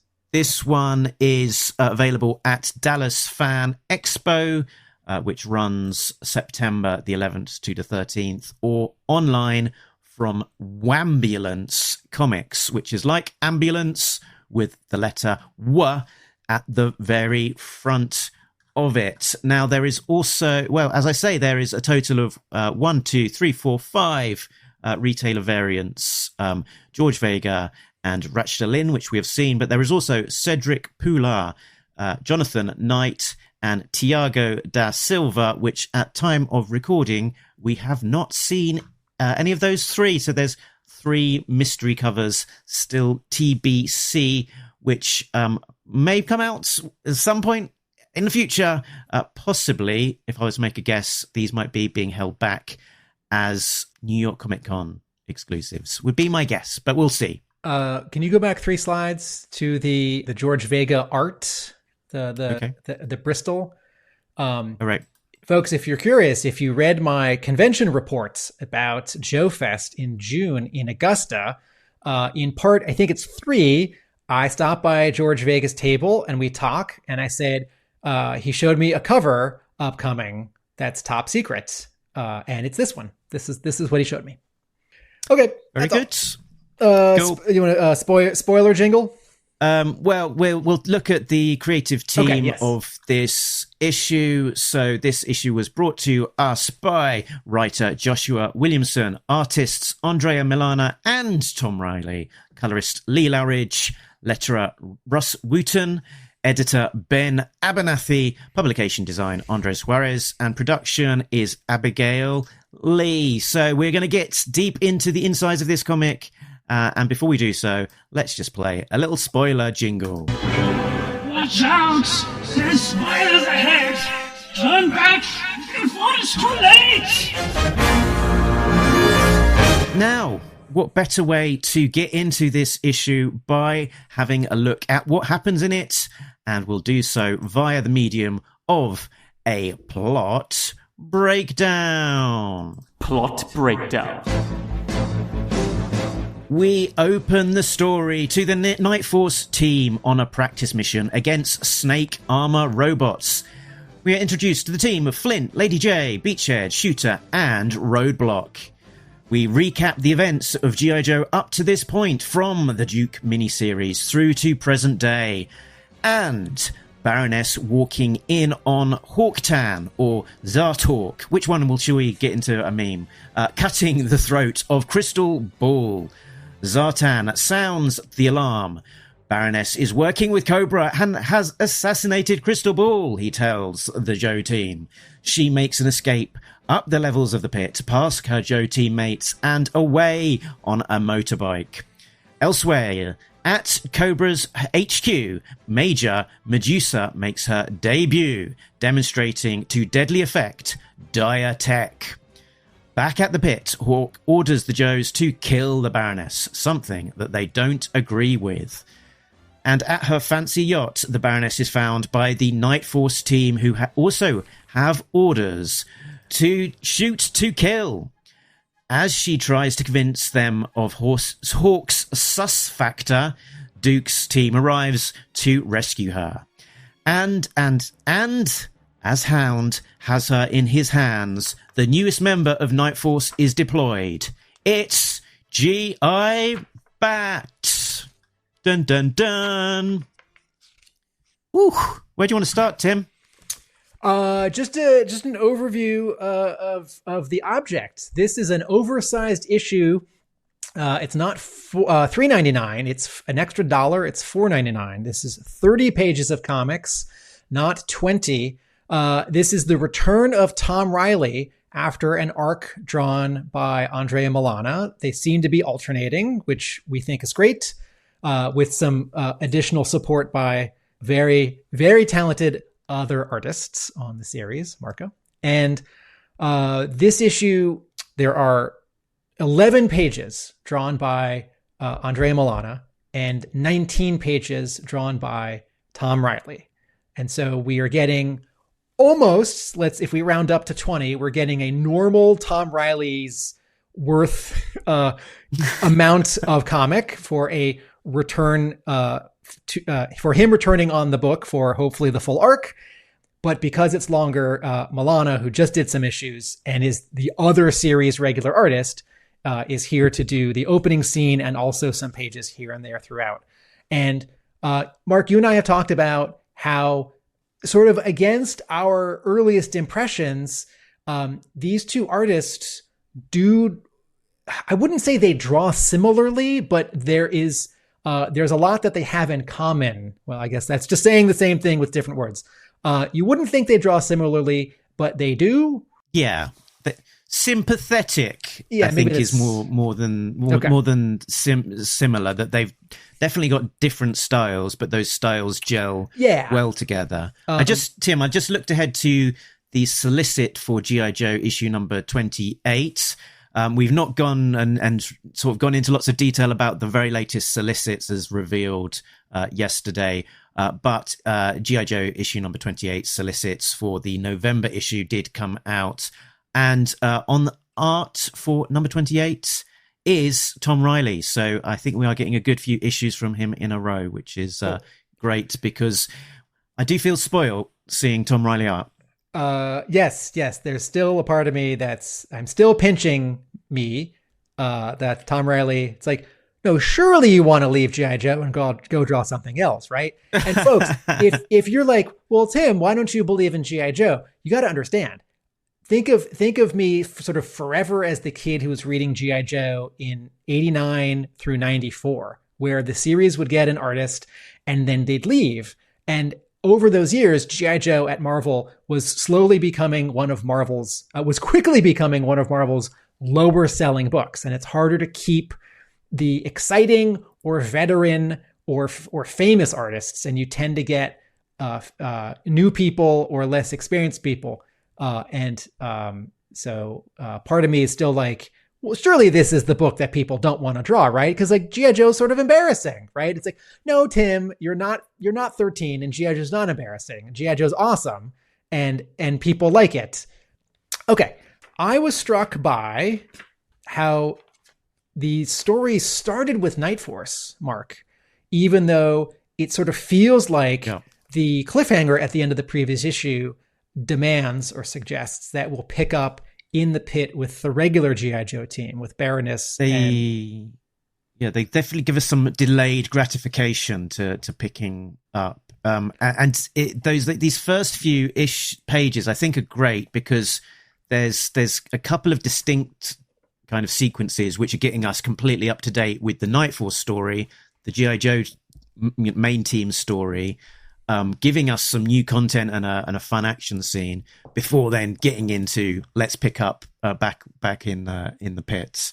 Yeah, and I really like page 1, because when you say Night Force to me, I immediately think of black vehicles. I think of Joes in black and sort of dark green and dark brown and dark gray costumes. And I think of that crazy neon red logo. That's the stickers from this Toys R Us exclusive toy line from, is it 1988? And it was 2 years. And I didn't think we were really going to get like black repainted vehicles or that crazy logo, but, it's not quite the logo, but they're alluding to the letter forms on the cover of this comic book where it actually says Night Force. So it's sort of half the logo. And on this first page, we're not really getting a black Skyhawk, but the way that it's inked and colored, your brain sort of says, "Oh, that's black." And then you have black and orange, or black and that sort of crazy Night Force accent color. Yes, and what Lee Loughridge has done here on this first page is put a little bit of bright red in every panel, which, whether on purpose or not, I'm going to say on purpose, alludes to the original Night Force. And then you turn the page. And well, on this page specifically, the you've got 4 panels, and each one of those panels is giving us a flashback to a character, but also a story moment. So we've got the Energon Universe 2024 special, which introduced us to Flint and Lady J. The issue number 7, which introduced us to Beachhead and him being recruited by Lady J, and also another extra mystery character dangling from the Skyhawk there. And then the third panel is the Shooter Night Force introduction. And then the last one is the most recent one, which was Roadblock. Mark just held his hat up to the camera, where Mark made a hat out of that logo from the Tom Reilly cover of issue, was it 19? 18. 18. Yeah. I think, 18. And so Roadblock. So we got a nice recap of these are the kind of the key Night Force points to today, and while I'm here lingering on them, I'll just flick up that Tom Reilly did nice turnaround designs for all of these characters. So we've got Flint in his black t-shirt and shotgun, Lady J with her sort of javelin thing, and not go back to Lady J. It's sort of a green, but it's like a dull aqua. It's not like bright 1985 green Lady J. Okay. With orange accents actually on her pockets. Beachhead with his slightly updated design with kind of that tubing effect, etc. So many pouches. And Shooter as well, with this sort of very pared back black polo.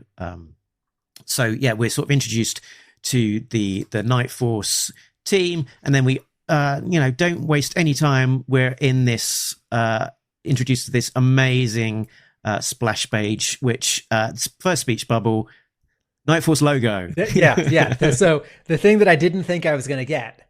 And let's talk, can you zoom in on that for a second, that logo? Let's talk about this logo for a second. I don't know who designed the logo, but I'm going to guess it was Matt Lysak. Maybe it was Ron Rudat. I'm going to guess it was Matt Lysak, who was in charge of Hasbro's art department at the time. If it wasn't Matt Lysak, it was certainly one of the people in his art department. And what you have is the letters acting sort of as a wall or like mountains, and then this half circle above them, which is like the sun having gone down. And then these 7 sort of diamonds or triangles on the bottom, which are acting as sort of landscape in front of you, like sweeping away in a distance. Maybe also sort of implying like, wings of a bird. But what this logo is kind of doing is like, no, the sun is down and now it's nighttime. Now it's time for Night Force. Okay. So on pages 2 and 3, so let me go back to one more statement about overall this comic book, right? It's oversized, 2 guys draw it. This is where I was hoping and expecting color artist Jordie Bellaire to come back to the series, because she colored Tom Reilly on his 3 previous arcs, the Duke miniseries, the first 5 or 6 issues, and then the Dreadnought War. And Lee Loughridge, who colored all the other Joe arcs and has been coloring Andrea Milana and did the previous 3 issues, is sticking around now. And as revealed in our interview with Ben Abernathy, Jordie Bellaire is very busy and is welcome back anytime. So I take that to mean that Lee Loughridge is now the regular full color artist on G.I. Joe, not the regular alternating colorist on G.I. Joe. And while I'll be a little disappointed, because I thought that, did you catch Chachu issue number 1, which came out last week at comic book stores? This is written by, is it Iman Vellani? Who's the actress who plays Ms. Marvel on the Disney Plus show?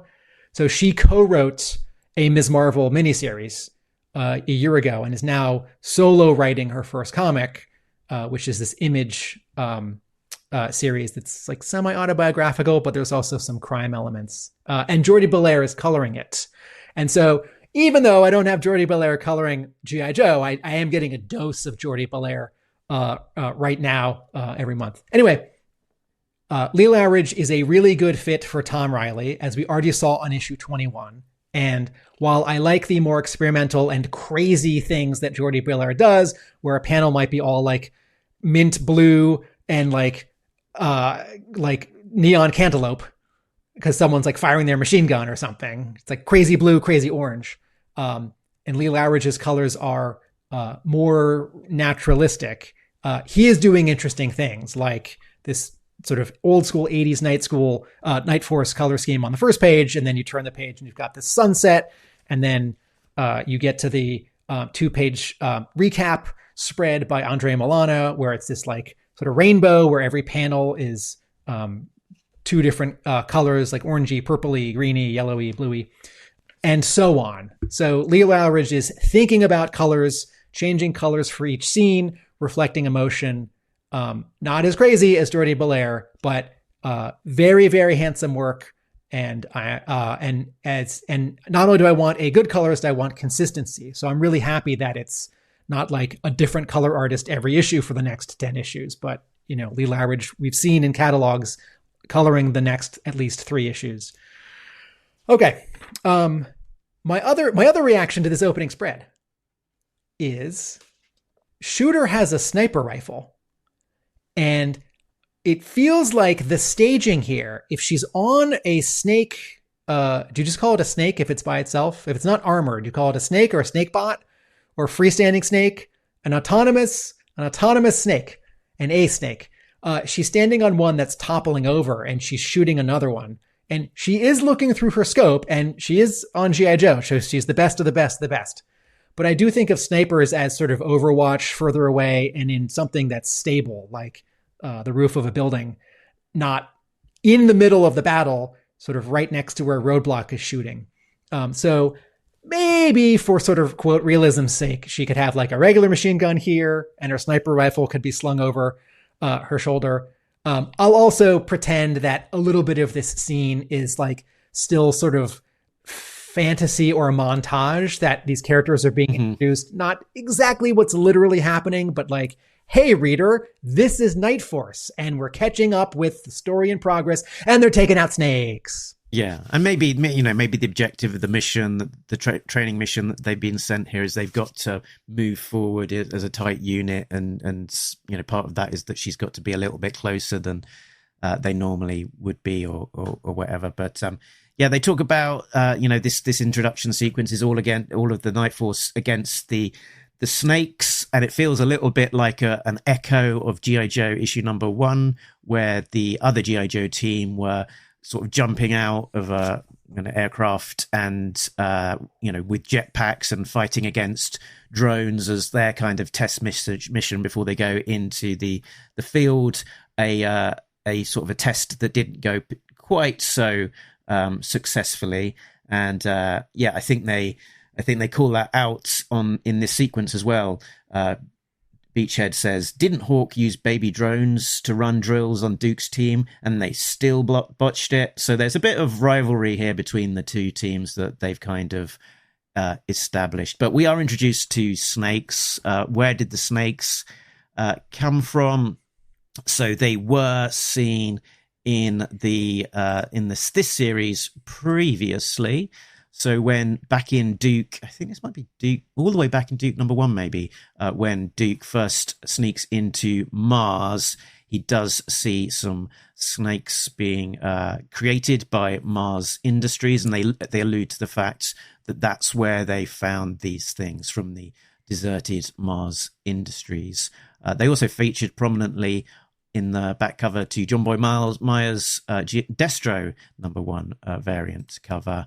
And the design that we are seeing in the pages of G.I. Joe here is very much inspired by the sort of beefier more greeblyed up version of the snake armor from the G.I. Joe Classified series design. Lots of extra details and whatnot. Whereas the battle armor snake from back in 1983 or so, from the O-ring era, was a little bit more, let's say, derpy. A little bit more charming, perhaps, let's say. A little bit more waddly, biddly, sure thing, Buck. So the 80s toy, it's armor for a person. In the cartoon, I think they first show up in episode, I think it's 7 of G.I. Joe. Wait, no, it's episode 2. Yeah, somewhere in the mass device. They've just had recent leak of Super 7 having an O-ring snake as part of their Reaction Plus, inspired by that episode. In that animated episode, they're just robots. There aren't people in them. So are these is that classified toy? It's a snake robot. It's not battle armor snake, right? It's sort of battle armor. That front bit opens up, and then there's room for someone to sit inside and kind of remote control. So it doesn't have the silhouette of a person with their legs. They're seated in the central torso bit. Okay, fun.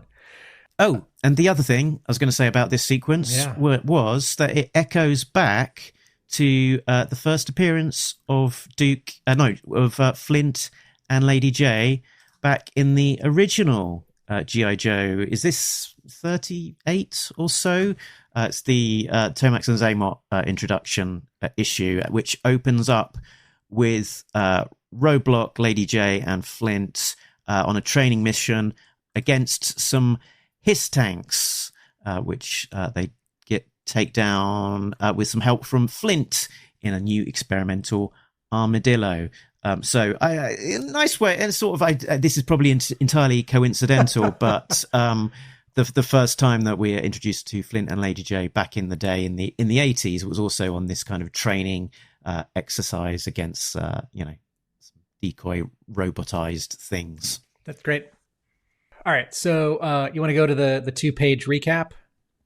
So after this initial intro and training sequence, there's a 2-page recap, which basically takes us from Duke issue 1 all the way through to present day. And I almost thought to myself, could I literally spend a few hours on this page with little call out boxes talking to exactly which one, each one of these sequence, these frames or panels was referencing, but yeah, we've got Duke from the miniseries covering the top 3 panels where he's up against Destro and the Bat there, the Joe team coming together, their first time meeting Cobra Commander, Baroness and Covergirl up against Raptor and Major Blood. Then we've got the Dreadnoks in the desert and the Dreadnok War, covering 1, 2, 3, 4 pages. Then we've got the key moments of Hound meeting Duke for the first time, meeting Optimus for the first time, their most recent mission in Badhikistan, where they meet Crystal Ball, taking us all the way through to the present day, with Crystal Ball being interrogated by Hawk and then having his throat cut. So a lot of recap on this page, and I think it's amazingly done. Ben Abernathy lauded Andrea Milana's work here when we spoke to him in a previous episode. You might turn to this 2-page spread and think, well, this is all stuff I've seen, or, well, Andrea Milana just gets to redraw stuff that's already happened. Even though these moments are going to be called out in a script, to be able to, first of all, drawing a 9-panel grid, drawing 17 panels across 2 pages, that is more work than let's say go back to page 1 of this comic, right? Where you've got 4 panels and you've got all of Night Force. It is just more work to draw more different things.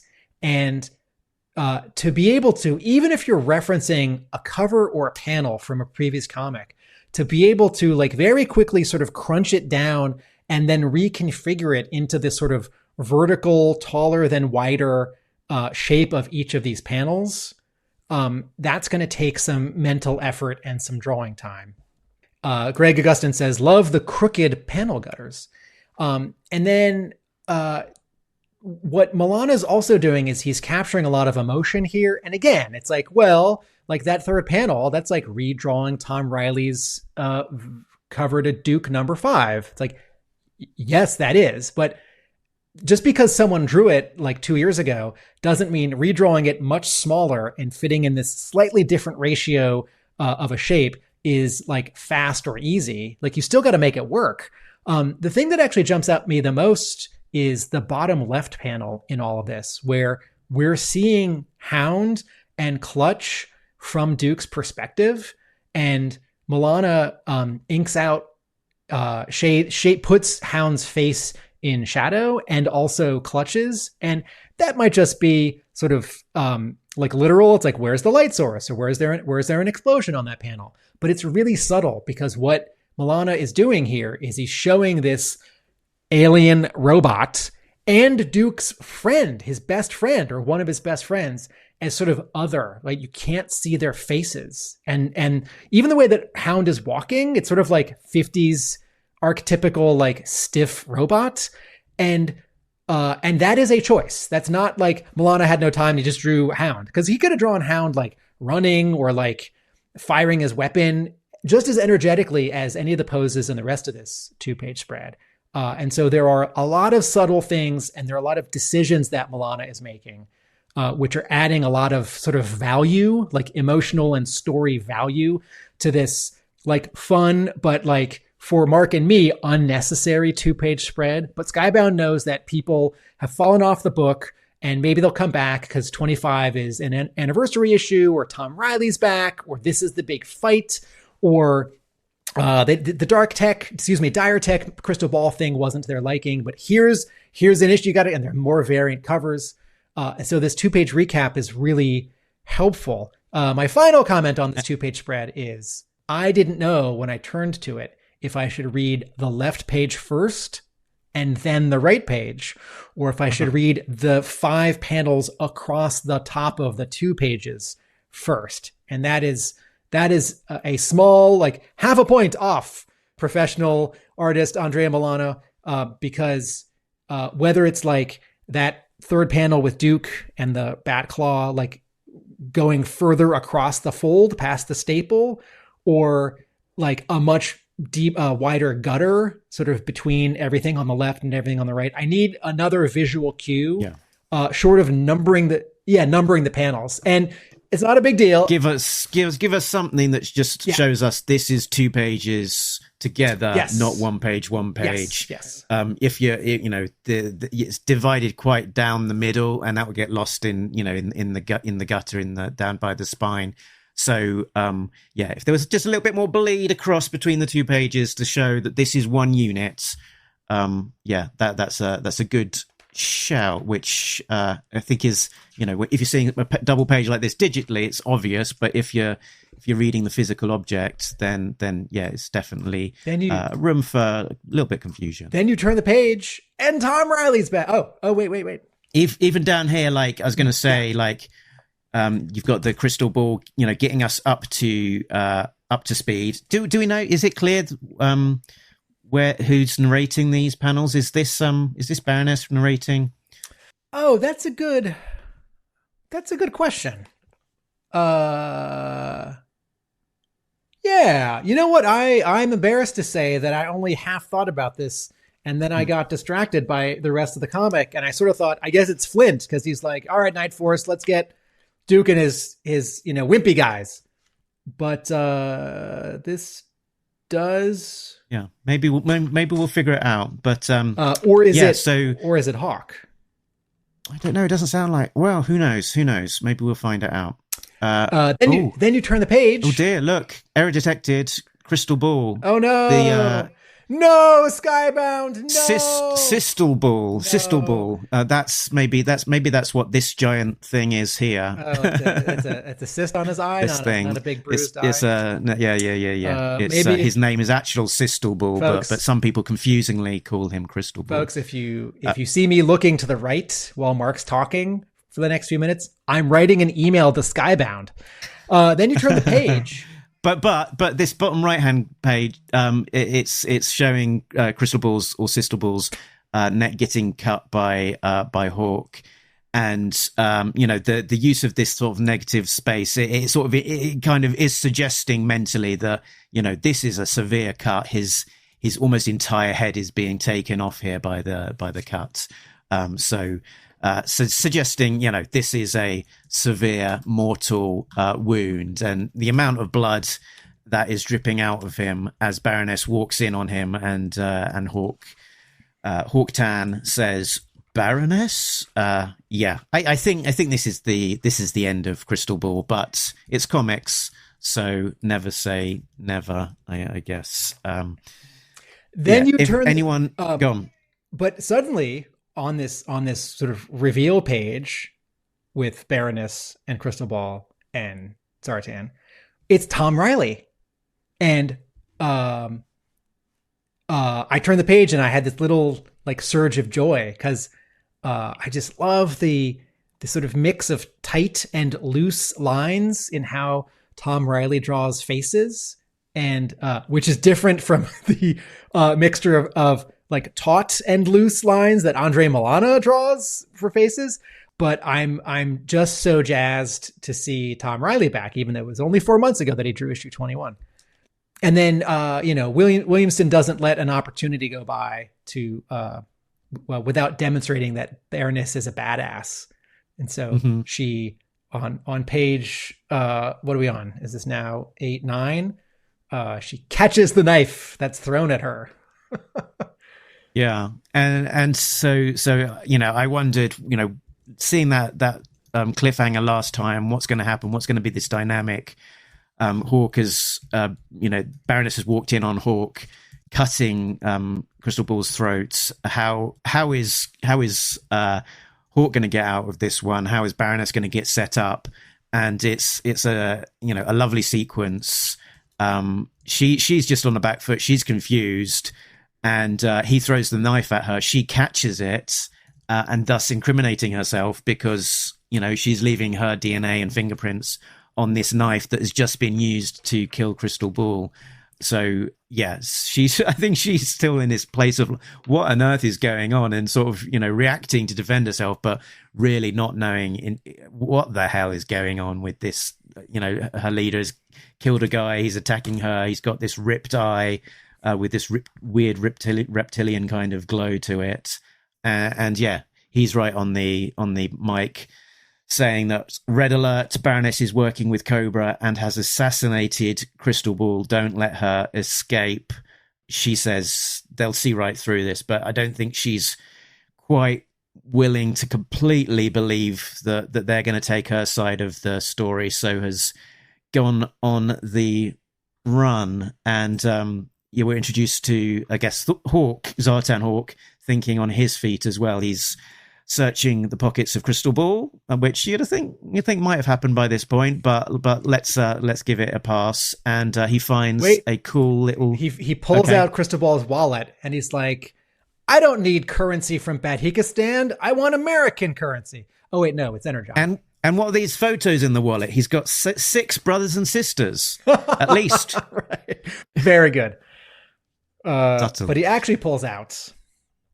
He pulls out a vial of Energon, which he inserts into this sort of portable device, this face healing device that allows him to supercharge his disguise back to full capacity very quickly. There are a couple comics and cartoon conventions that I just love. One is the giant turkey leg that sort of medieval characters might be eating, like in an episode of He-Man, if Skeletor or He-Man has a meal in front of them, I want a giant cartoon turkey leg. And if there's a scientist, I want Erlenmeyer flasks and beakers. And to have a beaker here, even with a cork top, or I guess it's a metal top. And, it could have been in chip form. It could have been powderized and you tear off the top. It could have been a tiny cube, a solid cube. It could have been a pouch with some little pebbles. But, Tom Reilly and Joshua Williamson know that this wants to be a visual that we can see, so you wouldn't put it in a pouch because that's opaque. But just from the sort of archetype of it, like it's a vial, it's a glowing vial. Test tube. Yeah. Yeah, fantastic. And speaking of comic tropes, the trope is, I guess, if your teammate is being set up, oftentimes it is very tropey that everyone is very quick to believe that they've gone bad and to hunt them down and to get into the scraps. And I like that they're not going in that direction, that the Joe team here are very much not quite wanting to believe that Baroness has gone bad and immediately sort of treat her like she's the enemy. They're kind of very sort of questioning of the whole thing. They're like, Stalker's here is slow down, Baroness. And Risk is, what the hell's going on? Hawk said you killed Crystal Ball? Rather than them sort of immediately trying to grab her and, take her in.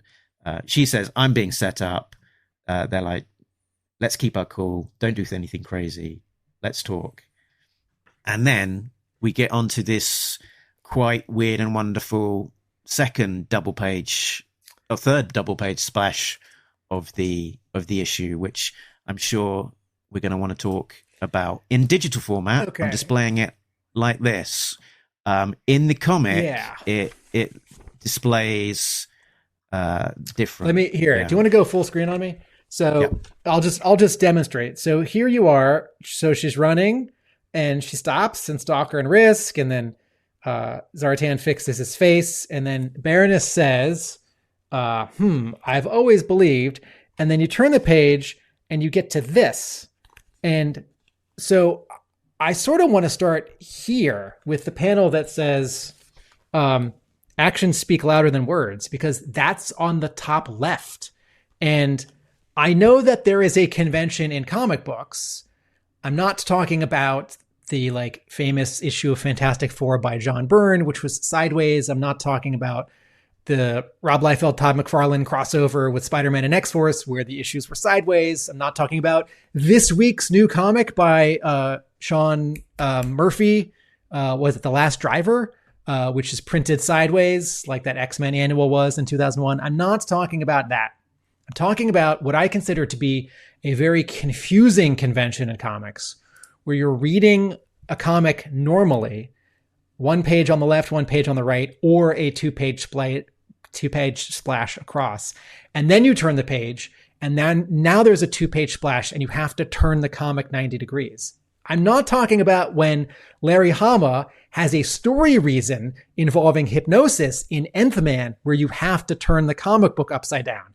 I'm talking about this strange and artificial decision that the artist makes in some comics. And this happened a lot in some Image and Marvel comics in the 90s. And it happened 2 weeks ago in a Marvel comic, much to my dismay. This was an Adam Kubert issue of Spider-Man, is it Long Way Home? The new miniseries by Kirk Hickman with Hulk and Punisher showing up. So I turn the page, and all of a sudden it's a two-page splash, and I just have to turn the comic sideways. And this might seem like a really small thing, folks. It's like, well, Tim, you're reading the comic. Just read the comic.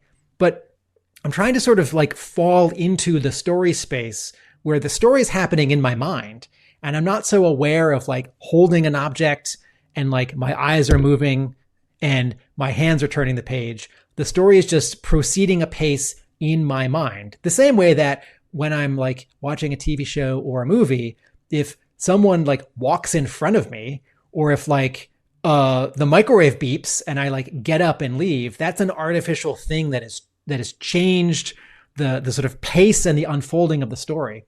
And I don't like it when artists make me turn the comic sideways. I appreciate the experimental nature of this, Tom Reilly, and you can now go the sort of better way. If you want to flip that part. Yeah. I think jumping ahead, I'm going to say that we both agree we like the experimental nature of what is being done here, but also we find it confusing. Because where are we actually starting in the story? We're supposed to start with the panel where Stalker says, "Catch her," where... Nah.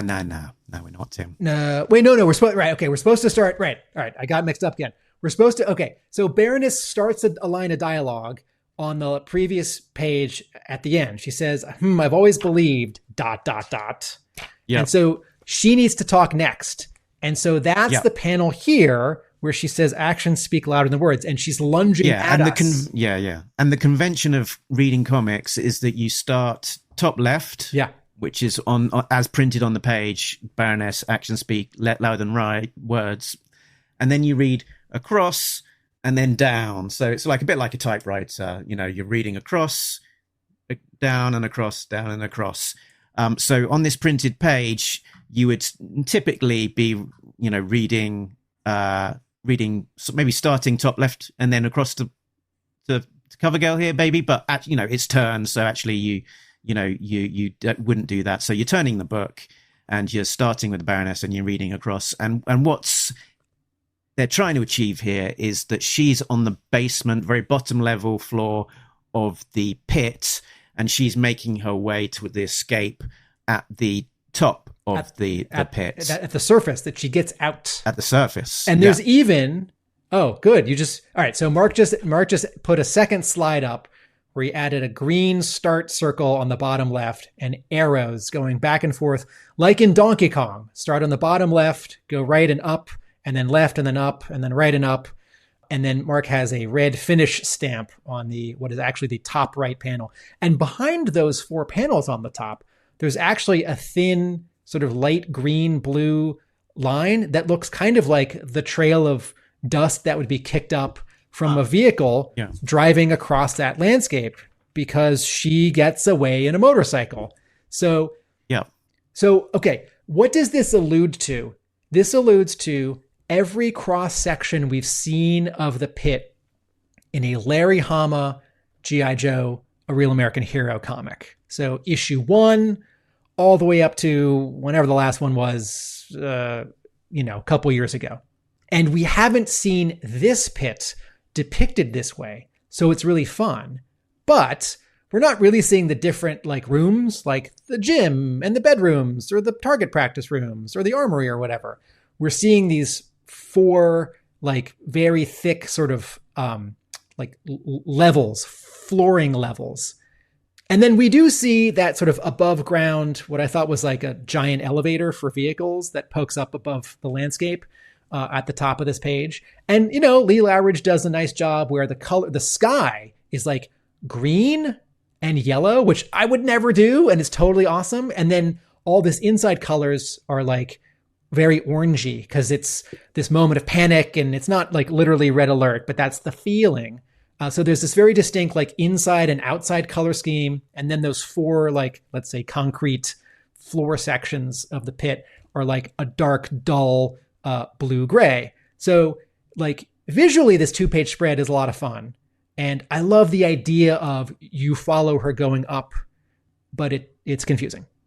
And I think you might be right. I think that that maybe we have got red lighting here for a red alert, that the color palette has changed once Hawk sort of initiates the alert. Baroness makes her way out on a sort of, looks a bit like a dirt bike. It looks like maybe it's red, and I'm not entirely sure if it's meant to be, but specifically referencing the Cobra coil vehicle that was released with the Baroness in her first classified release.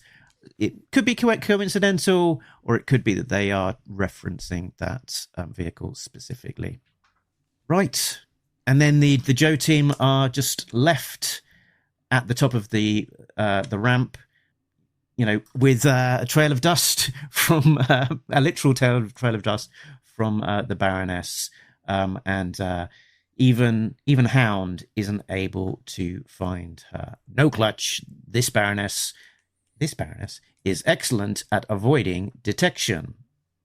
Dang. Well, hopefully we're all wrong, and she isn't on her way to Cobra's nest, where we have scene change back to Cobra. And back to Andrea Milana, who draws the next 4 pages.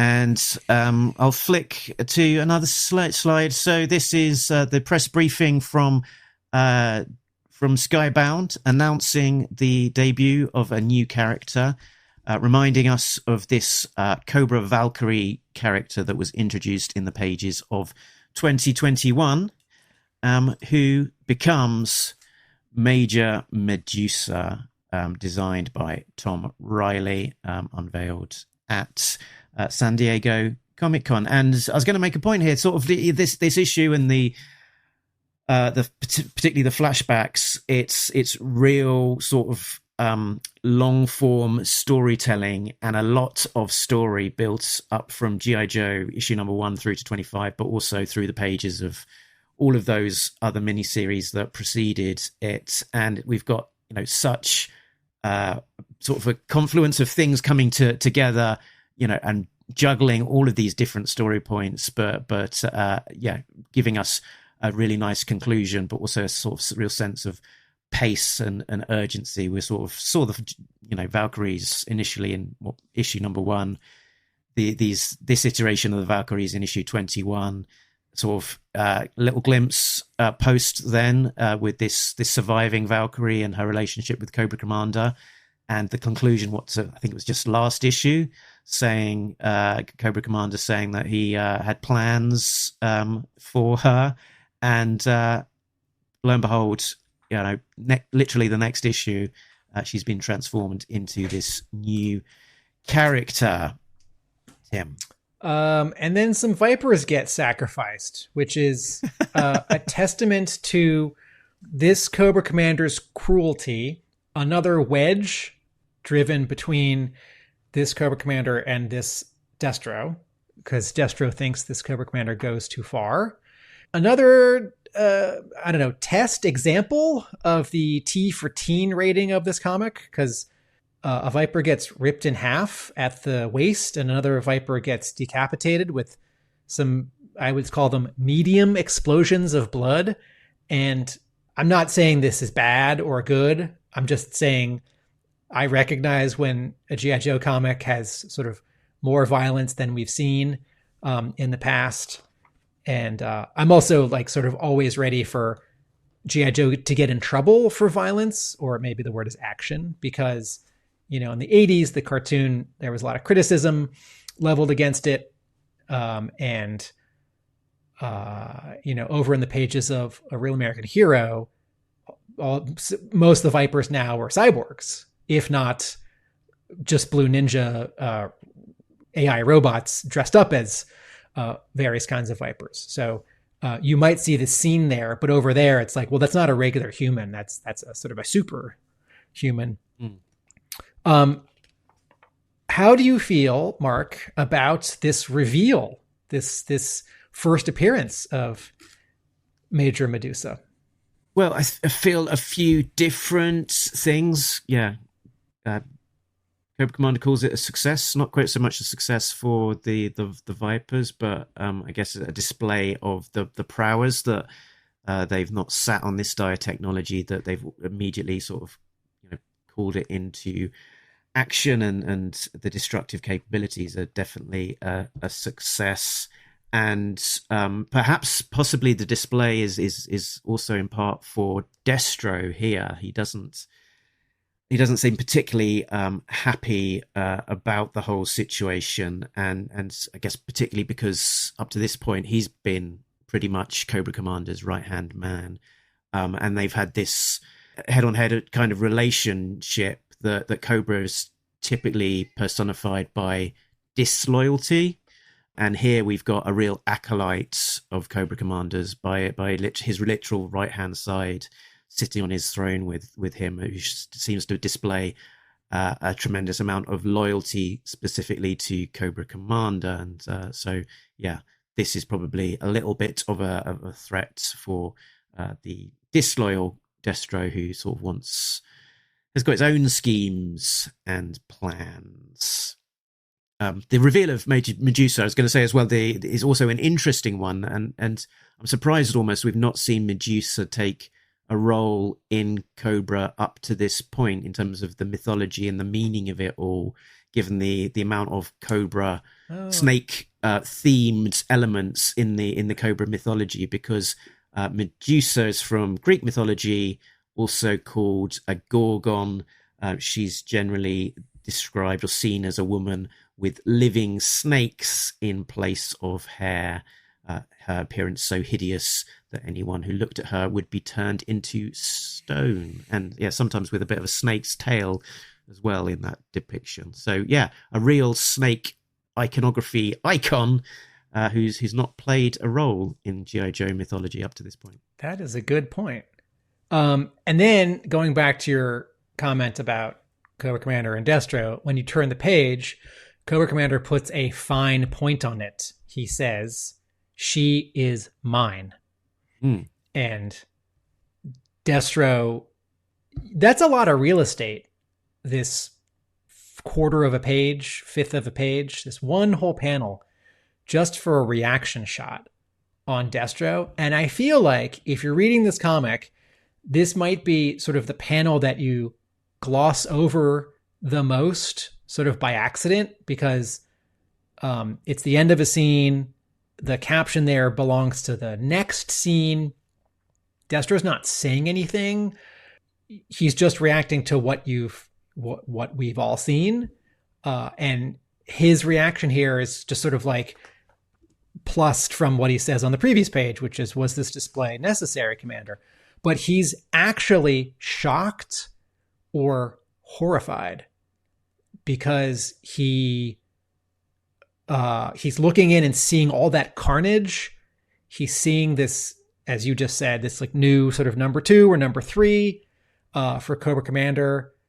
I don't think Cobra Commander and Medusa's relationship is romantic or sexual. I don't think this Cobra Commander is romantic or sexual, but they are physically close on that panel, and Cobra Commander is putting his hand sort of on her waist.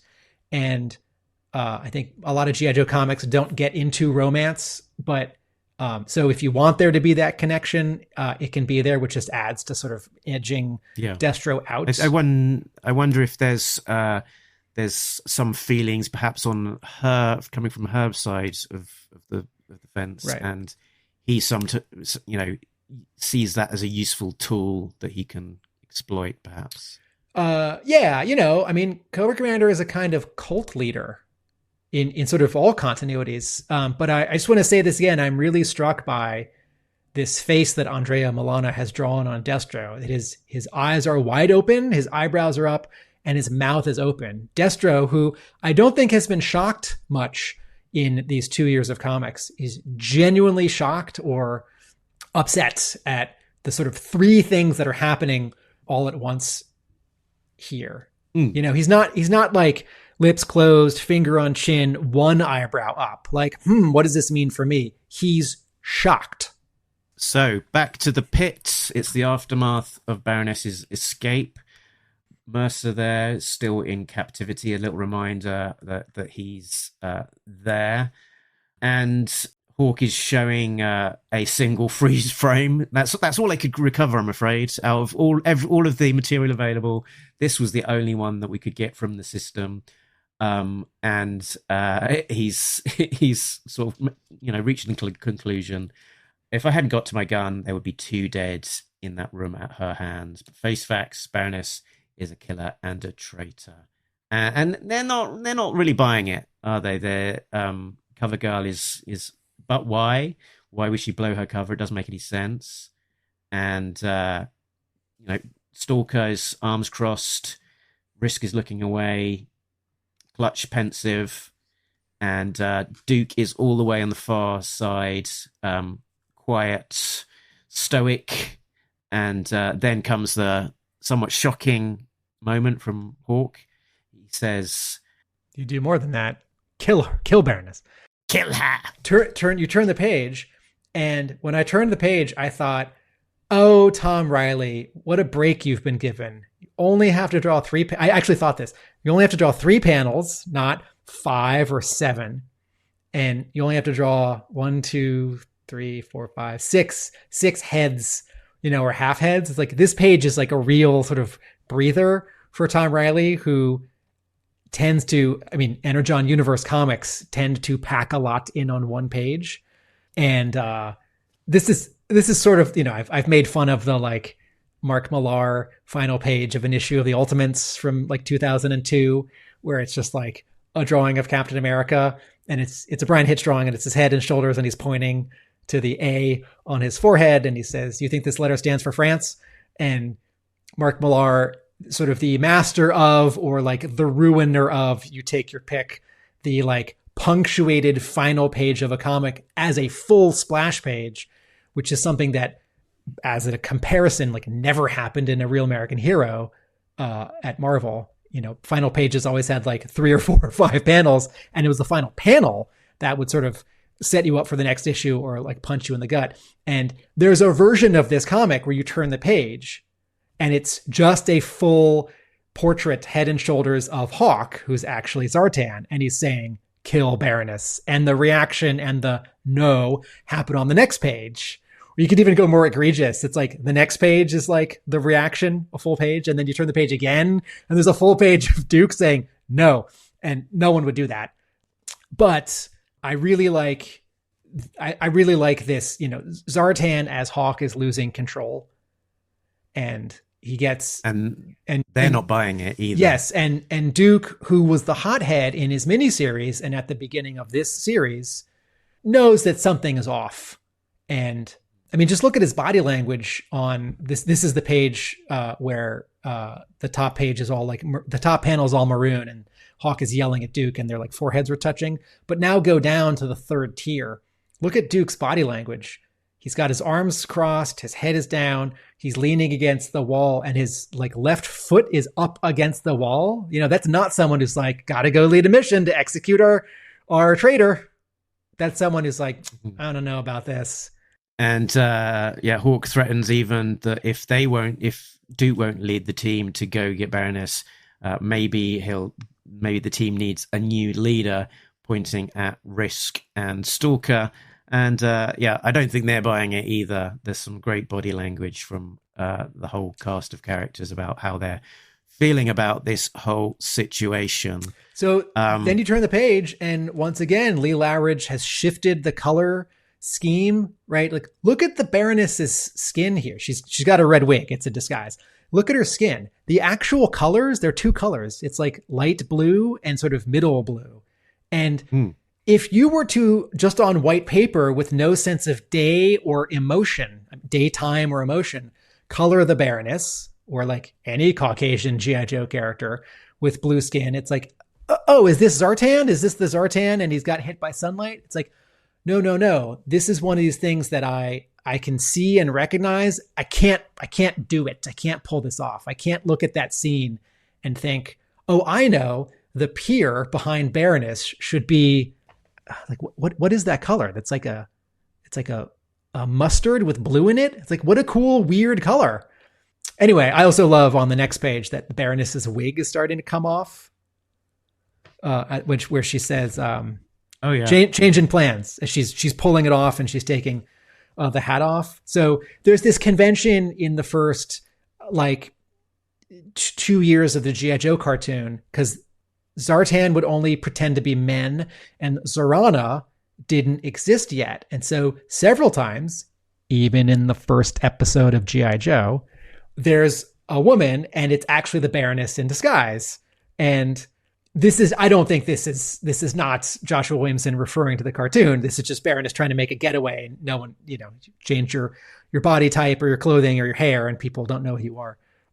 But I love that she's like in a costume here, but the costume is like vacationing rich person. And she gets on a yacht, which is a vacation for a rich person. And look at the close up of her luggage there. It looks like there's little TRs.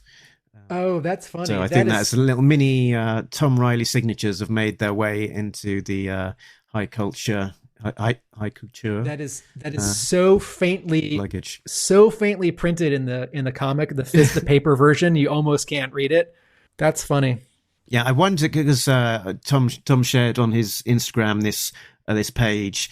and it did make me wonder to what extent this exists as a physical ink on board versus digital, whether he's been taking any sort of speeding up the processes, doing things digitally. I think certainly the grey tones and the sort of monograms on the luggage probably are digital. But I do wonder if there is physical ink on the page versions of some of these pages. So Baroness is on the boat. There's a sniper who has shot the gun out of her hand, so not shooting to kill. There are her crewmen are on the floor of the boat. They're tied up. They're not dead. They're knocked out and tied up, but there aren't like pools of blood or like torn clothing with bullet holes. Yeah, there's this one guy has got some blood on his head and his shirt, but I'm reading that as being some blood from a bonk to the head rather than a gunshot, and he does have, they got like zip tied hands, and you wouldn't need to do that to a corpse. So they have taken out these crew members, but not with extreme prejudice. So gun to the shot to the hand, and then in comes Lady J with her electro staff thing, which the Baroness recognizes. And recognizes from the pages of Energon Universe 2024 special, which is where the Baroness was first recruited into G.I. Joe by Duke, but it was a setup by these strangely costumed characters, one of whom had a kind of an electro staff, which at the end of the issue, after the reveal of Baroness in her new Joe costume, we find out was Flint and Lady J as the first members of Night Force reporting into Hawk. Or is it Hawk? So back to the pages of G.I. Joe. In comes... Then we see another Night Force vehicle, right? We saw the Skyhawk, which I think for Night Force was the Nighthawk, on page 1 of this issue, panel 1. And then here on, I don't know what page this is, 25 or so, we see the Whale, which was which everyone calls the Killer Whale, which I guess is technically the actual name, but anyway, when this toy was re-released a year or two later at Toys R Us as part of Night Force, it was called the Night Striker, not the Night Whale. And Mark has put on screen a picture of the original box, which has members of Night Force, right, in this beautiful painting. This credit, as always, to the amazing 3djoes.com. Yes. So this painting, Hector Garrido would have done the original. It's possible that Garrido did the rework to turn the original painting into the Night Force version. It's also possible that Doug Hart did that work or someone else. But I just got to tell you, folks, if you are younger than Mark and I, it was very cool. I'm like, there's no reason why the Joes would like have a special team. My brother said this to me in like 1988. There's no reason why the Joes would have a special team to go on missions at night, because like 2/3 of all their missions are just going to be at night anyway. And realistically, they'd probably put on darker clothes and like tiger stripes on their face, if not like full makeup or like masks the way that Beachhead has. But if you're going to have a guy in like neon green who like wages psychological warfare, and a guy in like a sailor blue outfit with a parrot, you might as well also just make it a toyetic subline and make everything black and dark brown and stuff. So it was very fun to have Hasbro give us a second chance at getting some toys and alternate color schemes, and in 1 or 2 cases, better color schemes. And look at the color of the missiles on the Night Striker on this toy / box art, and compare it to the color of the missiles on this whale that Shooter and Roadblock are in. Yes. So yeah, there's definite hints of a night of a Night Striker there. Yes, it might not actually be black. The way that it's colored and inked, it might be green or gray, but emotionally it is a black repaint of a G.I. Joe vehicle. And then on the next page, we got a 9-panel grid for this. It's not a fight, it's a talk. Yeah, again, it's thwarting your expectations. It's not an immediate it's a massive trope. There's some sort of confusion which leads our two sets of heroes to fight before blah blah blah. That is what the cover promised. Yeah. Here it's a talking. We're not seeing any fighting at all on this 9-panel page.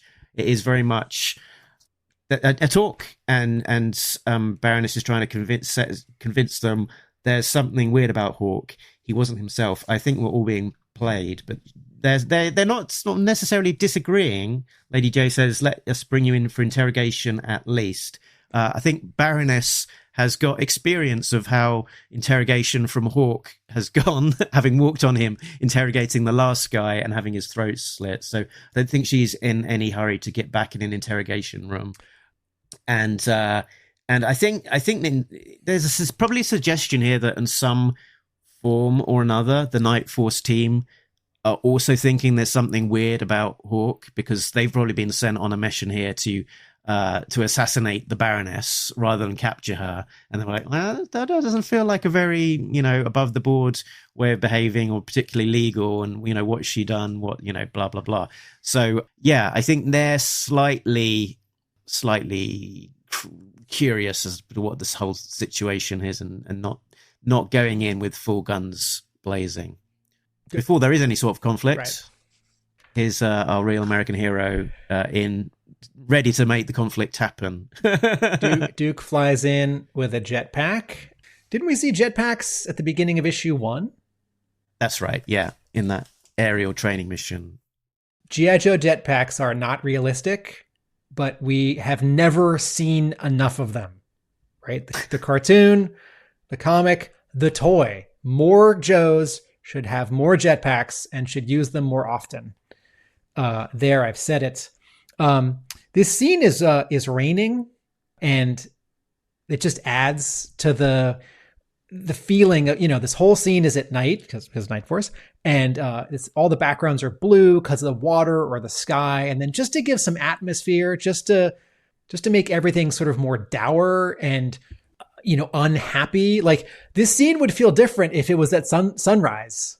Yeah, again, sort of tropes. Sunrise is more of an optimistic time, maybe the end of a mission, and everyone's feeling a bit more hopeful. But again, sort of, we're not going straight into a fight. And Stalker, who seems to be a very connected guy, he knows a lot of guys, including this one guy who taught him some ninja moves once upon a time.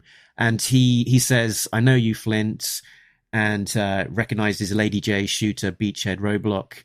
And Black Ops, you don't mind getting your hands dirty. We did see Beachhead shoot a couple of guys when he came up from the sand in his first mission. But at the end of the day, you're good soldiers. And they talk about the fact that they've got these orders to take out Baroness. And you pick it up from here. I also love that Williamson is sort of inventing some new connections that have always been there, and then alluding to some. So, when we go back to the previous page, 2 panels after Duke swoops in front of the Baroness, she says, "How do you find me so fast?" And he says, "CoverGirl said you told her about your yacht."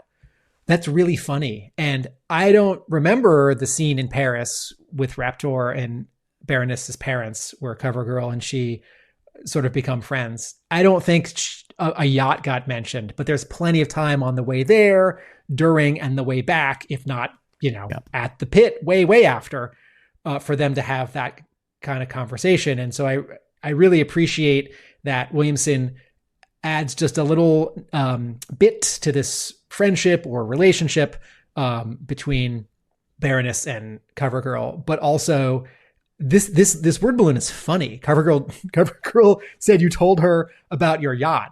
That's really funny in this. It's not a laugh out loud joke, and it's a nice moment of humor that is a real contrast from the Flint kind of freaking out in the panel before, where he draws his shotgun on Duke because Duke's now in the way of his targets. So just as a page later, Williamson has these connections, right? Stalker knows Flint. He recognizes his other characters. Williamson's keeping track of who knows who, sort of maybe who gets along, maybe who doesn't. And then, Mark has mentioned now, it's like, they're not fighting. they're going to fight. I think that's a third of the next issue. But Williamson wants to build up the stakes. It's not enough if it's just the Baroness versus Night Force or Duke and Baroness versus the Night Force. We want more Joes and the alien robot who's on the G.I. Joe team. And so Hound shows up. And this is also a nice bit of just sort of to establish and reestablish, right? There's a mansion or a beach house, whatever it is.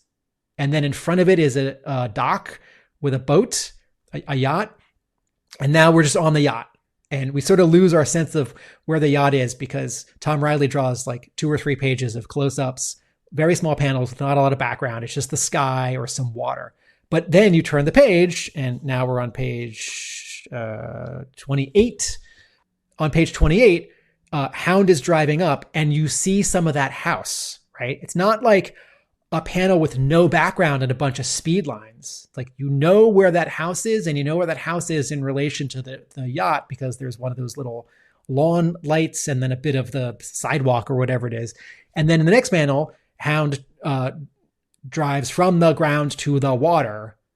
And then we see Hound in relation to the yacht when Baroness jumps into his hands. And then once again, Williamson's having fun in this moment of stress and tension. You know, these teams are about to fight and the Baroness jumps and she says, "This is a bad idea."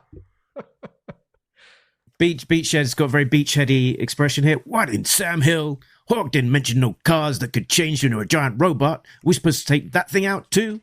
So we get a sense that they know quite a lot about the other G.I. Joe team, but not absolutely everything. So they've been kept in the dark specifically about Hound, even if they have been told the detail of their drone training from issue 1 and that kind of thing. But the Joe team have upped the ante with their kind of nuclear option being Hound.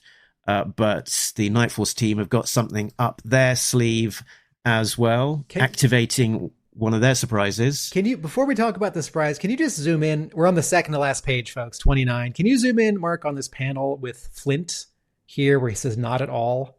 Not at all. Okay. I know I've said this before. I just want to say it again.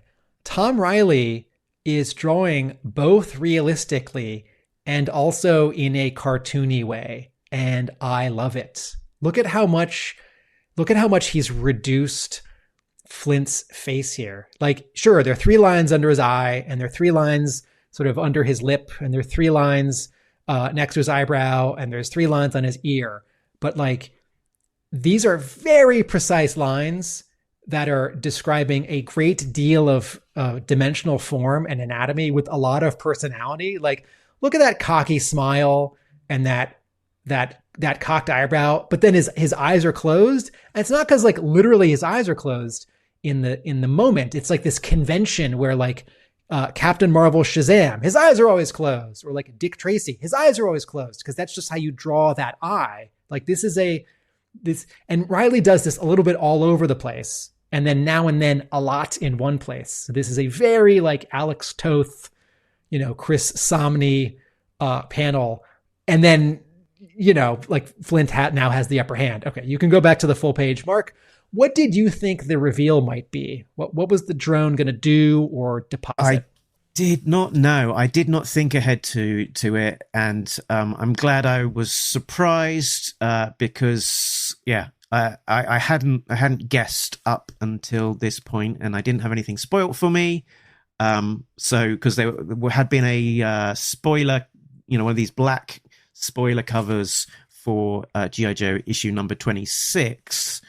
So the person that is revealed, or the character that is revealed in the next page, hadn't been spoilt via the covers up until that point. I was in the dark and surprised and somewhat delighted to see the newest member of Night Force, G.I. Bat. Okay, so we should remind listeners, viewers, that just as Duke has a traumatic relationship with Starscream, Duke has met Bats before, and it's the cover of Duke issue 5, right? Duke is leaning forward. That we had an Andrea Milana redraw of earlier in this issue. But that cover, that's the one with the red background where you're looking at Duke through the negative space of a bat's sort of round claw hand. And Duke's, I think, got his Dukes up. So I don't remember how that battle went, but Duke spent an issue or two fighting bats, and they're pretty tough. And I think they are implying that bat from Duke issue number 4 or 5 is the same bat that was the one that was crated up and captured by Beachhead in issue number 7, and is this same bat here. Okay. So tell me, is this an alternate head on a classified bat toy, or is this a new Tom Reilly thing? They have played with alternate heads in classified design, but I think this is a brand new Tom Reilly design of the bats. Okay. Bat. So, folks, if you're wondering what this bat head looks like, it looks a little bit like 1985 Transformers Autobot Warpath's head, where there's a space for his eyes and his nose, although here it's a visor. And then there's sort of like the 3 shapes of the like bottom half of the face jaw. You know, like Optimus Prime has a faceplate with 2 sides, and this is sort of a faceplate with 3 sides, a front, a left angling back, and a right angling back.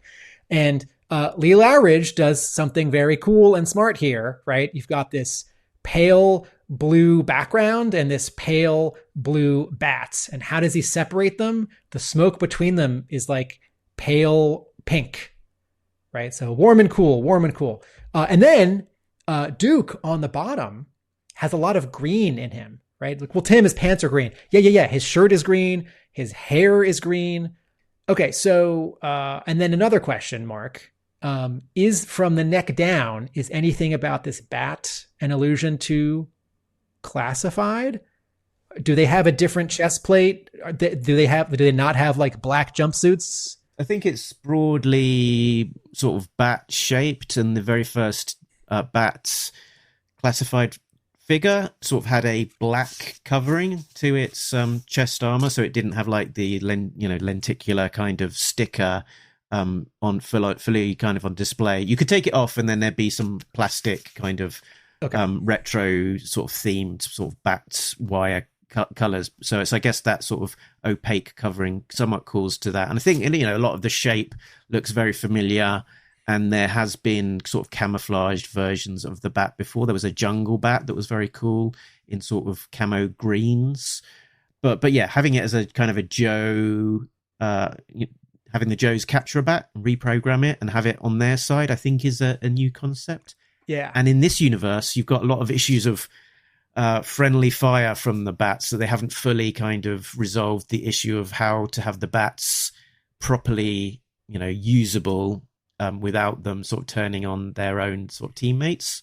So I guess they have kind of done something with the programming of this bat. And I think there's a suggestion of a little aerial on its head as well, sort of sticking up. Oh, a little antenna. And an antennae. So let's look at this bat. Okay, so as a final page, I thought this reveal was really fun, and I don't love this costume. I know that Tom Reilly's costumes are often elegant in their simplicity, like Shooter, that design you put up, like turtleneck, pants. And this definitely looks like a bat. I want it to be, I just want the jumpsuit, something in the shirt or the pants. I just want 2 more things going on. I want like a different color for the top and bottom, or the camo to be more distinct, or not like pouches, but I just want something. It just sort of looks like, I can't quite tell what the base color is because of the time of day and Lee Loughridge's styling, but I'll say gray, ? I think we've already got one other image at the moment of the GI Bat, which is the John Boy Myers cover to the next issue number 26. Okay. So he's looking a little bit more batty. Yeah, black. He's looking a bit more black jumpsuit and black sort of head piece. Okay. Picking up an all striker. All right. So I thought this was a fun final page. I thought this was okay. So one of the things. Oh, right. This is where so Mark has prepared a couple slides reminding us of other characters in other comics publishing that are soldier robots. So Mark, what do you have for us first? This looks like it's probably the more famous one. It's GI robots, who people will be familiar with from the what is it called? Creature Commandos cartoon from the sort of latest crop of DC animated universe, overseen by James Gunn. But this is a character from the 60s. Yeah, this is a DC character from like the 60s, like Weird World War comics, that kind of thing. That's the way it was introduced.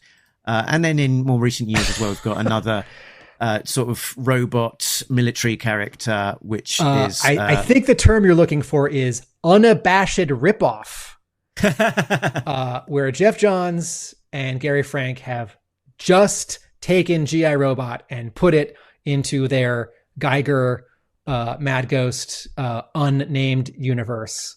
Barking Fridge in the comments says there were Joe robots in the Operation Blackout video game. They did not look like bats. And then I'm reminded there was a New 52 series from DC that was drawn by Scott Hampton and I think written by Justin Gray, and the cover for the first issue was by Darwin Cook. G.I. Zombie. Okay, so one of the things, getting back to the final page of this issue of G.I. Joe, one of the things is that Williamson is playing with is factions, right? That's not just Joe versus Cobra or Joe versus Cobra and Iron Grenadiers, that the Dreadnoks really are their own faction, that Crystal Ball and his Energon tech was sort of its own faction. And, you have Cobra Law, whatever that means, and, Autobots and Decepticons, and G.I. Joe gets divided because there's Joe and Night Force. And then Williamson is playing sort of at a further level with sort of your expectations of who's a good guy, who's a bad guy, and who changes over time. And so, the big example is the Baroness, who starts as a bad guy, but very quickly becomes a good guy and has now been a good guy for like 2 years. And similarly, here we have a Cobra bat, which is now some kind of G.I. Joe bat. How long it'll last before someone shoots it or before it goes haywire and it's just an evil robot, we don't know.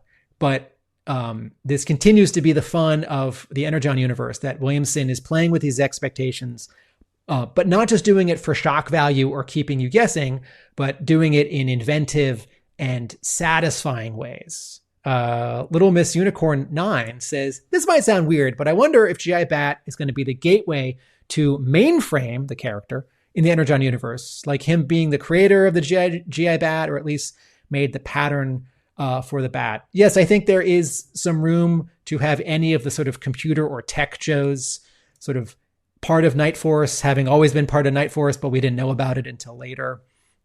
But because who in Night Force who do we know who is in Night Force besides like unnamed techs that Hawk, who's really Zartan, is in charge of, could reprogram the bat? Because that's, if you know how to fix a Jeep, you don't know how to reprogram a killer robot. Final thought that I just hadn't sort of referred to earlier, but haven't said out yet loud since, was who was doing the narration of that flashback. Well, given that it was sort of typed out and in a different font to how everything else looked, and it was in the third point, I think it was probably Flag.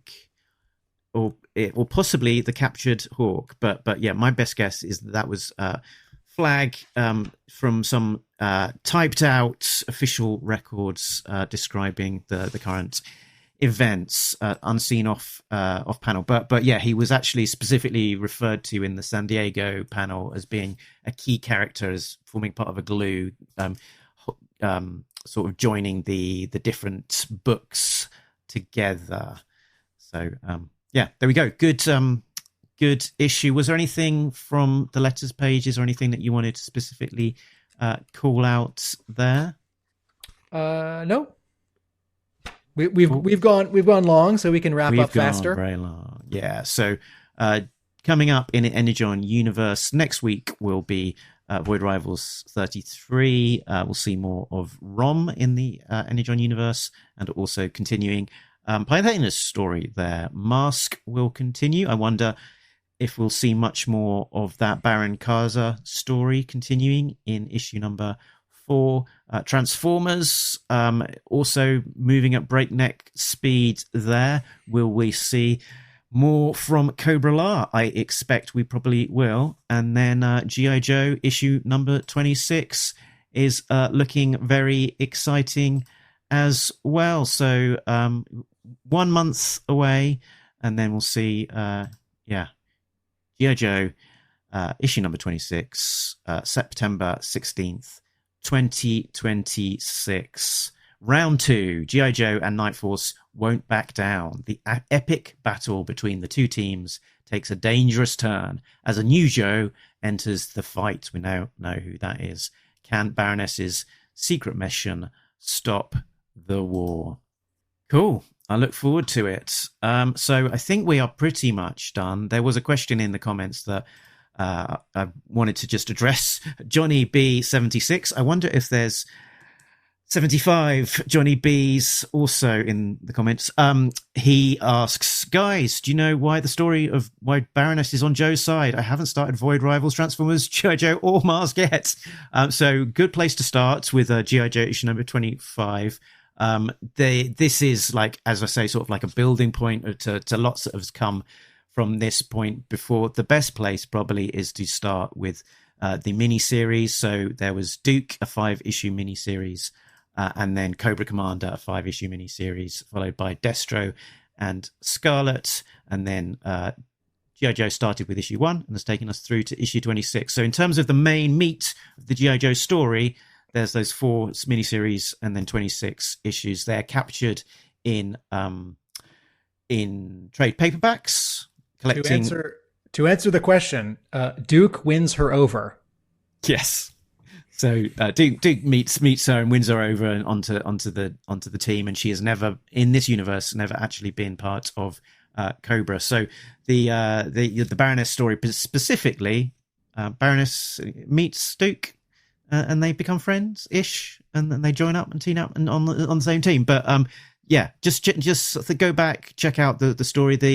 There's a number of trade paperbacks collecting the 4 miniseries, and then the G.I. Joe series 6 issues at a time. There's also some lovely hardcovers. The first 2 are called Codename G.I. Joe, collecting the miniseries, and then there's a recently released G.I. Joe book 1, which collects, I think, the first 12 issues of the G.I. Joe series as well. So if you were to buy just those 3 hardcovers, you'd be getting pretty far along your journey. It is part of a wider Energon universe, so it does help to sort of dip into those to see the wider story, but it is not essential. You can read just the G.I. Joe components on their own, but the other bits of the Energon story being told in the other books give it a more interesting and fulfilling wider universe. Tim, where can you be found when you're not talking to me about G.I. Joe? YouTube channel, Atomic Abe, comic book store, Hub Comics, blog, arealamericanbook.com. Very good. And if you're new to Talking Joe, you can find us at talkingjoe.co.uk. That's the website that links you to all the places we can be found, such as our Facebook page. While we're talking about things, make sure that you've liked and subscribed to Talking Joe, and so that you can be notified when we're doing all of these things. The website also points you towards patreon.com/talkingjoe, where the likes of Richard, Sam, Christopher, Shane, Simon, Joe, Craig, D, Shane, V2. This one was a reprogrammed robot all along. Patrick, Infinite Entertainment, Gary V, Coldroff, B, Squishy, Matt, Edgy B, and Jonathan. They are getting early access and exclusive content and a warm glow in their hearts for keeping the lights on this here enterprise. Phew. So I think, Tim, we are done. But before we go, was there anything else that you just wanted to end on? Nobody Beats Talking Joe, an international podcast. That was it. Laters.